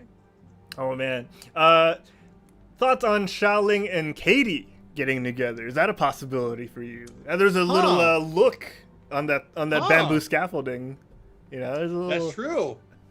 I wouldn't be opposed. I was kidding. I I wouldn't they mind had some it, you know, decent honestly, chemistry. Yeah. Oh yeah, for sure. I wouldn't mind anything, honestly. Like I said, I love how slowly Marvel is tackling a lot of barriers that a lot of people are not. It's not like fully accepted yet, but I feel like on the screen it looks great. So I hear the Eternals really breaks down that LGBTQ yes, barrier. Yeah. Oh yeah, 100%. I'm happy that they're doing it, man. It's good. It's good. And like I said, yeah, I wouldn't be surprised if they did go that route. Sure, why not? Whoop says, Whoop gave us the quote, like, I'm gonna grade this fight in real time. Yeah, yeah. Oh my god, it's so funny. Yeah, dude, that guy, they gotta put it. He's gotta be in other movies now. Just a little side guy, you know. Yeah. Amazing thing for me, Derek. Guy. Amazing thing for me was they had to shoot through COVID after like a few months of shooting. Right. Like, imagine having to keep up that physique and all that martial arts training midway, through the pandemic. That's insane. Oh yeah, man. Like I said, like just seeing those. I didn't see all of them, but just seeing those little training videos of Simu, man. Like, damn, these guys work hard, man. And I mean, obviously, it's Marvel, right? They want to do their best. And like I said, he blew it out of the park. Yeah. Dude, like I want to get on that training too. Like, yeah, we've talked about this before. I want to get some physical training like that, like sooner than later. Training. Yeah. Like, before I get too old, I'm turning 31 in a week. You know, like I feel it, man. Yeah, oh yeah. The knees are starting to, I got to get these in condition before it's too late. Somebody clipped this, send this to Simu. Simu, if you ever thinking about opening a school, we could be your first students. We would love to learn the way of the fist. Dude, ooh. Are we still talking about martial arts? Either or. Oh God. I mean, Simu, you're a handsome guy, man. Things happen. No, I was kidding. No, but seriously, dude, that's like I said too. I just hope, in light of this movie, like maybe more people are encouraged to do more like martial arts stuff, or people that have dojos or areas already maybe just want to, reach out more. For me, it'd be for fitness. Yes, Whoop, I'm open to it. I'm open to it. See, for me, it'd be for fitness, one, and then two. Yes. I want to do some like not get paid for, but I want to do like some fun, like shooting with you, shooting with friends.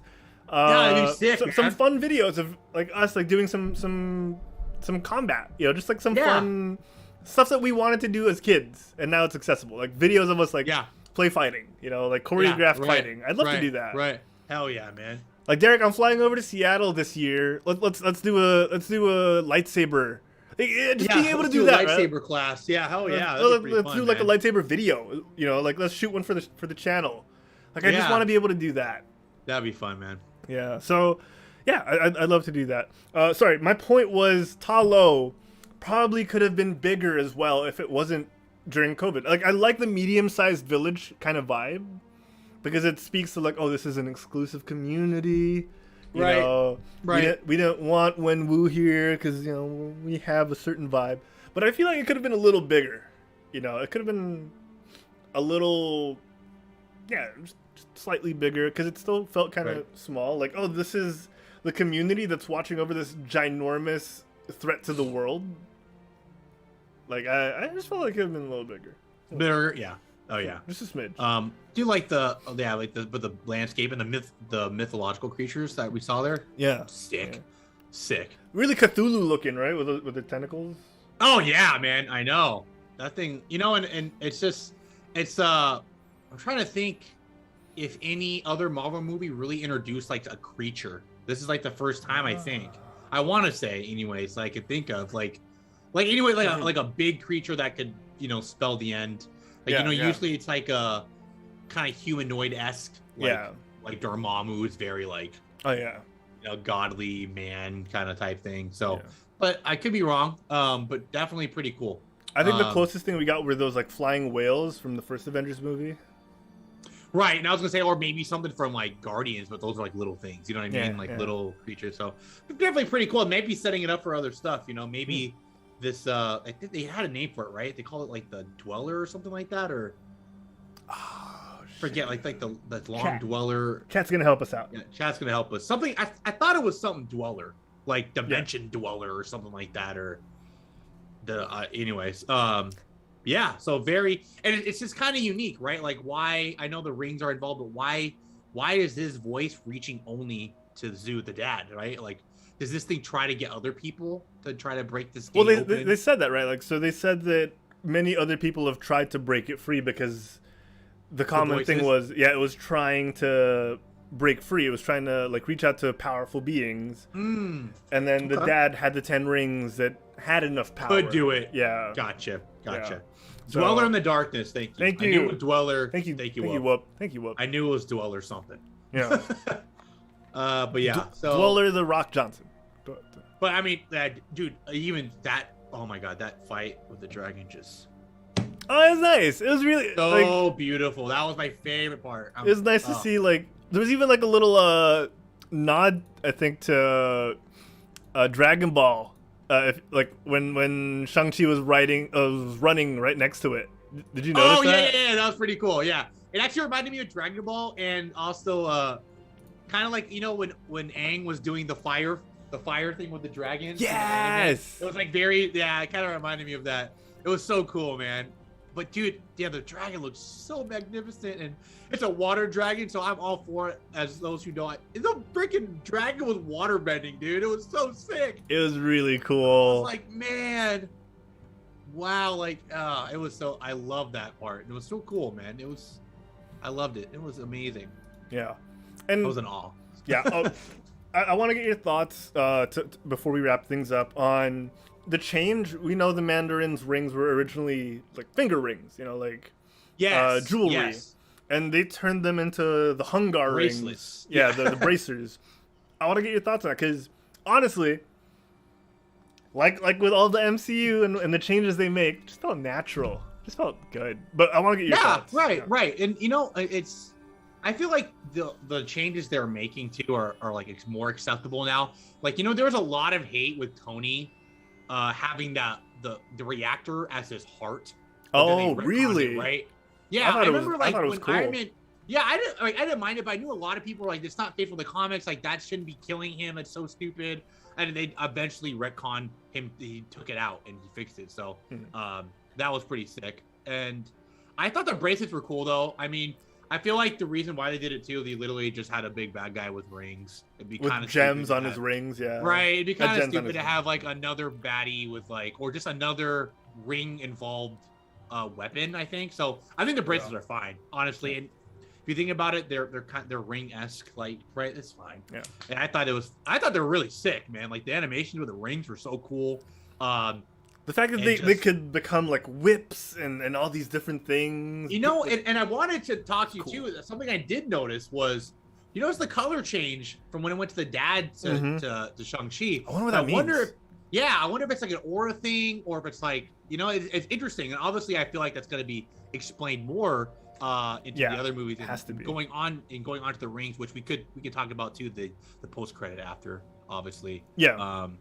But yeah, man, I thought the rings were a good replacement, I guess, for the finger rings. Yeah, I know. It's weird saying finger rings. Right? Yeah, because I know in the comics, each ring had like a power, right? Yeah. Here, it almost seemed like they just were as one. There were just 10 rings. Yeah. I mean, obviously, they are a very ancient thing, as we will later talk about. So they could have secrets we don't even know about yet. Yeah. So you know what I mean? And it's nice that they don't pull it out right away because, like you said, we don't want the same situation of like, oh, each gemstone has a different power. We don't want to do that at least right away. Ring to rule them all. What? Oh, sorry. Like, we don't want to have the Infinity Gauntlet comparisons right away. Or Infinity Stone. Yeah. Like that. Oh yeah. So it's nice to be able to differentiate them at least at the start, at least when we introduce them. So yeah, exactly. Don't want a huge lore dump. Like this thing was already had a lot. Like obviously, right, for a new movie, new hero. Like at least I think Black Panther was showed in Civil War before the movie. Yes, I don't have that timeline mixed up. Or Civil War first, then Black Panther. Okay, right. So see, at least in there, like we saw Black Panther a little bit, right? Here it's like a whole new hero, whole new backstory. So I'm happy they didn't.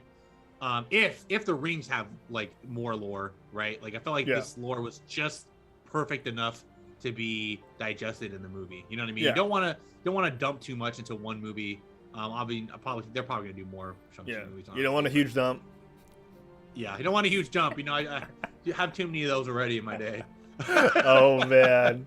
But yeah, let's wrap things up here. Okay. We're talking about the ending and the end credit scene. So we already know the sister ends up taking over the organization, the 10 Rings. But we had this like really fun mid-credit scene, featuring Bruce and Carol. I really love this. I really love Brie too. Wait, what'd you say? I'm just kidding.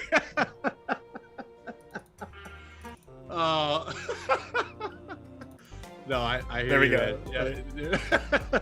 I love it. Yeah, I agree. You know what's funny is that like Wong is a celebrity now, dude. Like honestly, like dude, Wong is just like a not even a. I wouldn't even say he was a supporting actor in Doctor Strange. He was just kind of there. But now it's like you see Wong, you're like, yes, Wong, let's go. It's like I love it, man.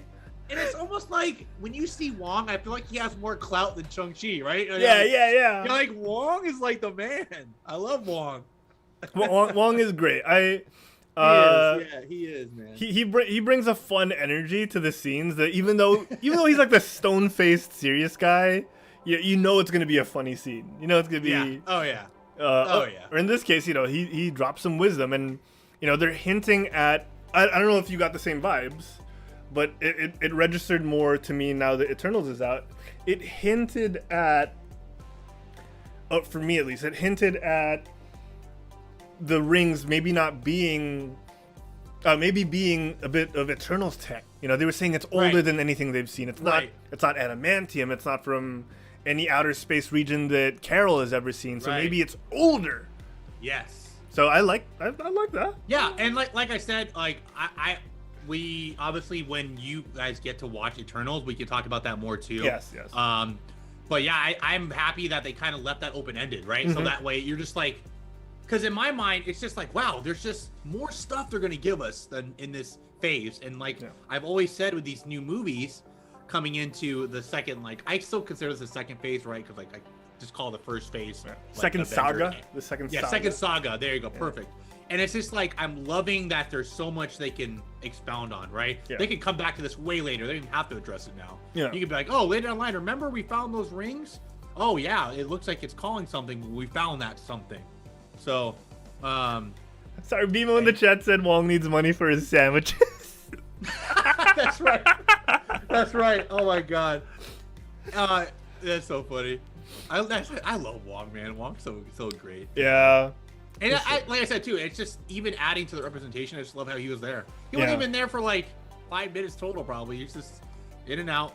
But yeah, man, it's very cool to see that. Also, Awkwafina's being like, pulled into this, so maybe she'll have some role like later. I don't know. I'd love it. I'd love like it. Like I said, I'm not too familiar with Shang-Chi like comics, so maybe like is she like maybe some archer? Maybe that was like some foreshadowing for later. Maybe. I don't know. Hawkeye might meet her. That'd be cool. That'd be cool, right? I'd like to see them interact with each other. Right, like like that'd be kind of funny. Like, so I shoot arrows too. Like I killed it. I shot a dragon down. Like I don't know what you did, but I shot a dragon. Like I can totally imagine her saying something like that. I can imagine her and Kate Bishop, the two Kates. Kate Bishop, the two Kates being like, oh, what have he done? Like I can imagine them being very supportive towards each other.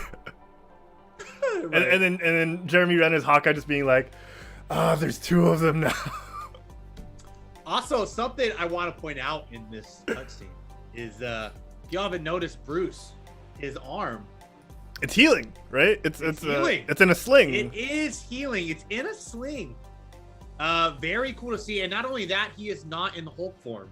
Sorry, I totally glossed over that. Like, that shocked me at first too. I was like, wait, why is Bruce not Professor Hulk? Why is he not? Why is he handsome all of a sudden? Wait, it's Bruce. It's Bruce. It's Bruce. So yeah, that was interesting because we know that the She-Hulk trailer is also out. Yes.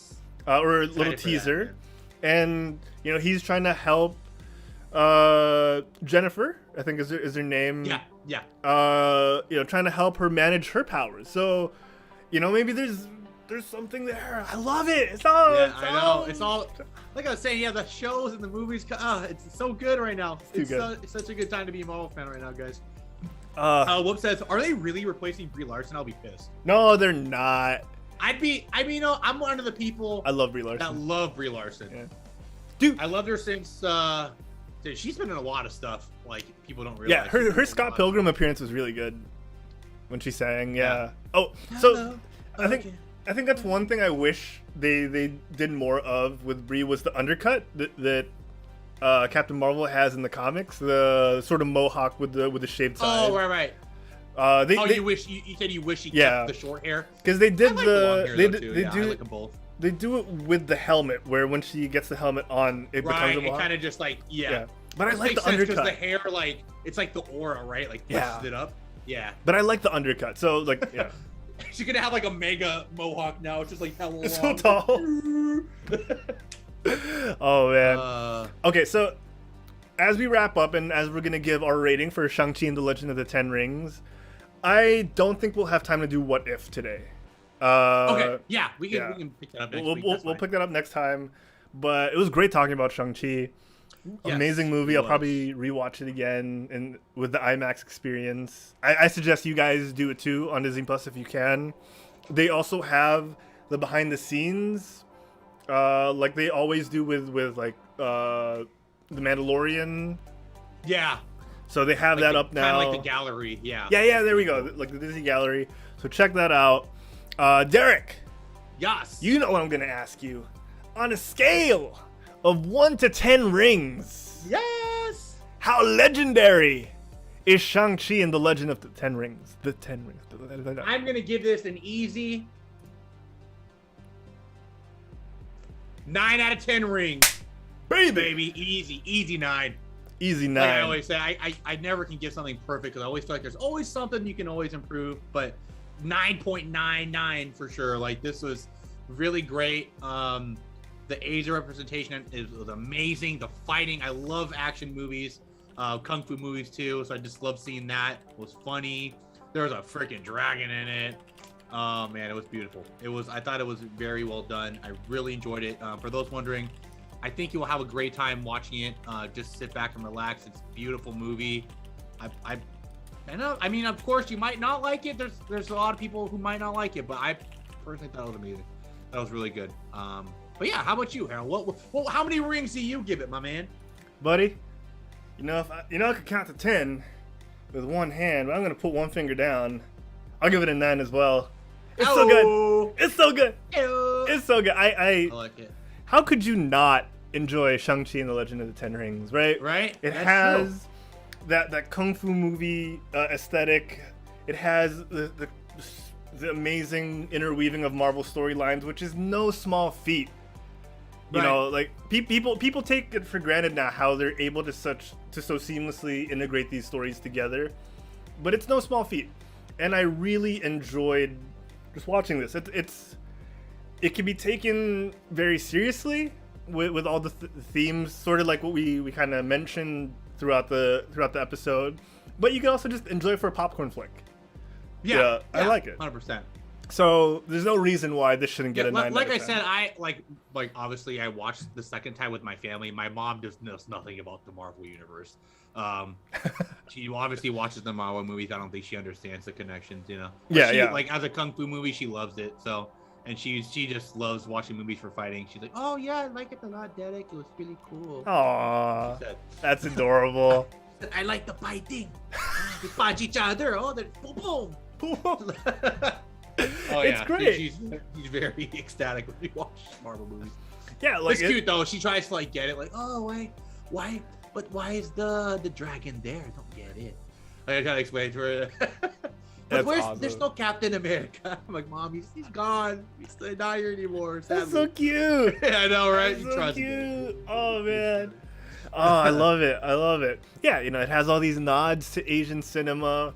You get the more modern takes of storytelling. I enjoyed it. I enjoyed it. Yeah. 9 out of 10 rings. I think we're on accord. We are in agreement. We concur with each other. 9 out of 10 rings. Chat. Let us know your ratings. BMO in the chat is giving it 9 as well. Excellent. 9 Excellent. hearts. 9 hearts, baby. 9 rings. 9 Excellent. rings. 9 rings. 9 rings. I think that's the closest we can get to a ring in chat. So 9 That's out true. of 10 rings. Yeah. I wonder if there's like a circle emote. We can make one. No, but you guys can spawn the Sense Haze for your rating. Hey. Hey. Hey. Oh man, good stuff. Yeah, 9. Stuff, man. Definitely a 9. yeah. I enjoy this so much. Excited to see what the future holds for Shang-Chi for sure. Yeah, I want to see more Razor Fist. You know, I want to see more Morris the Chicken Bear. Yeah, I know Morris, man. Our boy Morris. I mean, I can imagine the plushies, but that thing's gonna come out and just sell, man. Yeah. I mean, we all made ourselves a Morris. He was like Baby Yoda of the movie for sure. Oh, actually, real quick before we leave Talo and end the show. Okay. I love the mythological creatures. You know, you saw the Lobo, the little Nine Tails, and the little kid fox, the little Vulpix. Yes. We saw 2 phoenixes, which was really cool. The dragon horsies, whatever those are called. Yeah, I know that. I actually looked up. I know those are all like actual Chinese lore stuff too. Like this is really cool. Like we saw the Quillin, awesome. the big tiger dog looking things. Yeah. The lion tigers. Those are so cool. I liked it. Like, see, we can't even speak to that side of the culture of it because we're not Chinese, but it's so easy to appreciate it. Having spent a couple of years in Malaysia with a lot of Chinese people, and seeing a lot of their culture, you know, they'd have those posters, but they'd have those like wall art that'd have those creatures. They'd have like the ceramic versions of those creatures. It was really cool. It was really cool to see. Yeah. When I visited a friend's lions. Yeah, BMO, the Guardian Lions. Yeah. Thank you. Those were. Thank you. Yeah. She dogs. Yeah. Oh, looks like Whoop gives it a 7 out of 10. All right. We'll respect it. Respect. Yeah, but those dogs were cool, man. Like they need, you know, like everybody needed the weapons. They just needed their teeth to kill the soul suckers. If I'm not mistaken, they just like ate them, like, and they were just. I mean, you know, so good. Very cool. Like I love that. I want to see more. Like, I hope they do a second one.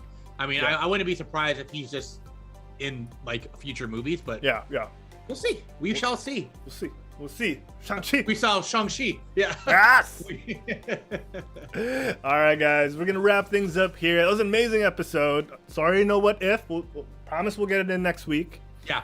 Sorry, next week because we're taking the week off next. I'll talk to Derek about that.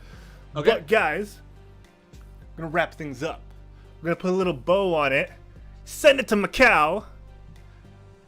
And we'll see if we can organize a crime ring. Derek, what an amazing episode! I love the music we had. I'm so happy, man, that you guys finally got able to watch it, man. That's awesome. Like I remember I was just like when I watched, I was like, oh, it was so beautiful, man. I want to talk to someone about it. And dude, took so long. I have to wait, but it's fine, you know.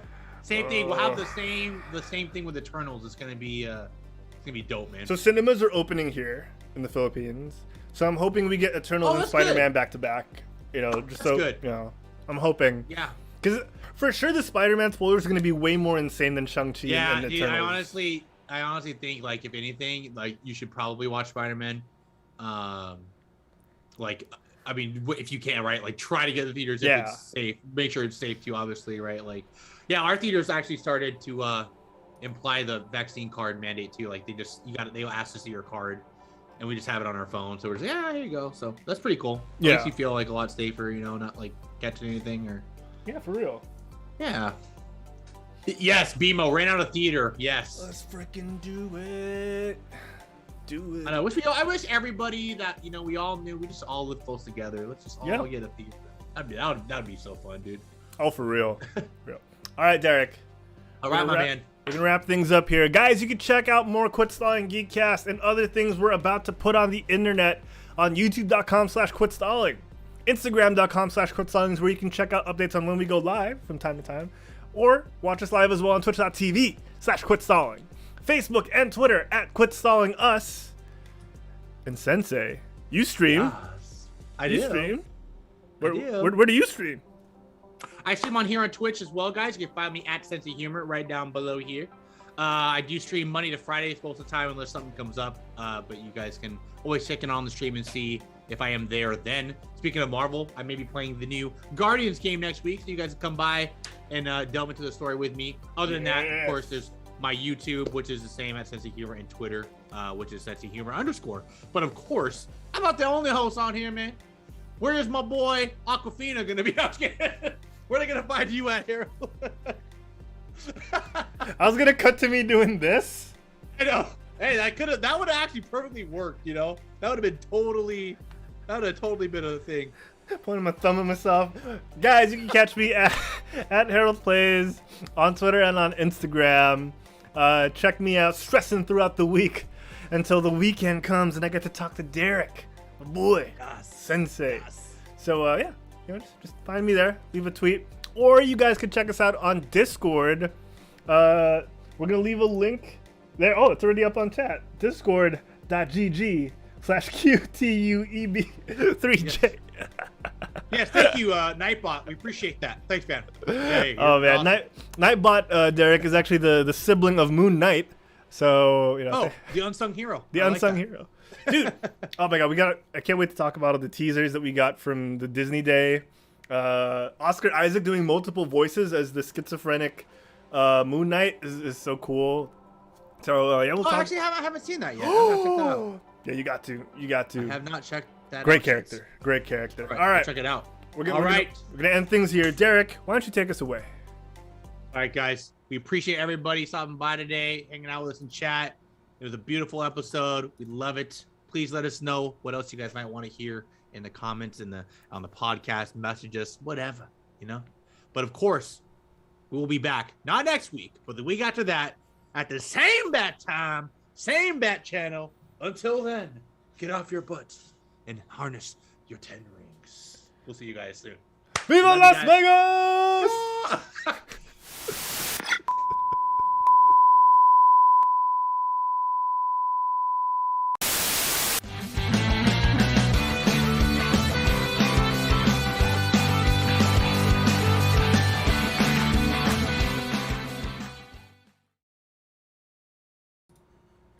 What should you have done? What should you have done? I should have said, get off your butts and on a dark desert highway. Oh my god! Damn, you could have just cut it off. Damn, I always think of the stuff like after. If you like pina coladas and getting caught in the rain, if you're not into yoga. Anyways. What a good movie. Dude, I know. I'm probably gonna actually, you know, like I'm not even lying. I probably am gonna watch it again because it was just. Do it. And actually now, you and BMO got me. I gotta check that out on IMAX, man. Dude, you got to. It does the thing that Mandalorian did, where it just changes aspect ratio seamlessly throughout the movie. You don't even notice until it's pointed out at you. Oh, really? Yeah. It's really classy. They do it so well. I don't know what I did here. Oh well. Yeah, man, I'm just excited for what's more to come. But yeah, like I said, kind of sad that the other movies got pushed back, but you know, at least getting a lot of Marvel stuff, man. Yeah. It's shows and movies in general. It's gonna be exciting. Dude, this December, guys, for those in chat too, it's just gonna be an insane month, man.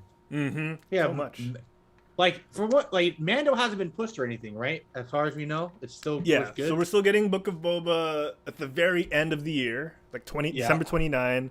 Then Mando comes right after that. Right. So, man. Then we have the Hawkeye. We have Hawkeye next month. At the same time as freaking Spider-Man. Actually, Hawkeye's this month. Next month. Hawkeye's like in a couple of weeks. Wait. Oh, is that like end of November? Yeah, hold on. It might be next week. Hold on. Someone She-Hulk supposed to be December? I can't remember. No, She-Hulk is next year. There's no date next yet. year. Okay, yeah. Okay. Hold on, let me check. Hawkeye is... What did sense to do here? Anyone got the date for Hawkeye? I'm trying to look for it. Hawkeye! I mean, like, I feel like it's got to be near Christmas because that was like the theme. Hawkeye's December 29? No. 2021. There we go. Because yeah, right. Like their poster was like Christmas theme, right? I remember I sang that one, and I was like, dude, their marketing team is amazing. Oh, there. Hawkeye is streaming starting November 24, and then it's going to be weekly. So next week, or week and a half. Oh, okay. Yeah, Wow. so next week, Wednesday. Wow. Wow. Thank you, BMO. Yes, thank you. Thank you. Oh, man. Derek, I think we're going to have to end the stream here. I gotta drop the kids off at the pool again. You know, What's that? Sorry, repeat that. we're going to end the stream here. I gotta drop the kids off at the pool. No worries, man. November. Oh yeah, I have to. I actually had a little dinner tonight too, and I ate too much. Ooh. So I gotta also drop the family off at the pool. Family. Let's just say that. Yeah. We're gonna end the stream, guys. Thank you for tuning in. Thank you, guys. We love y'all.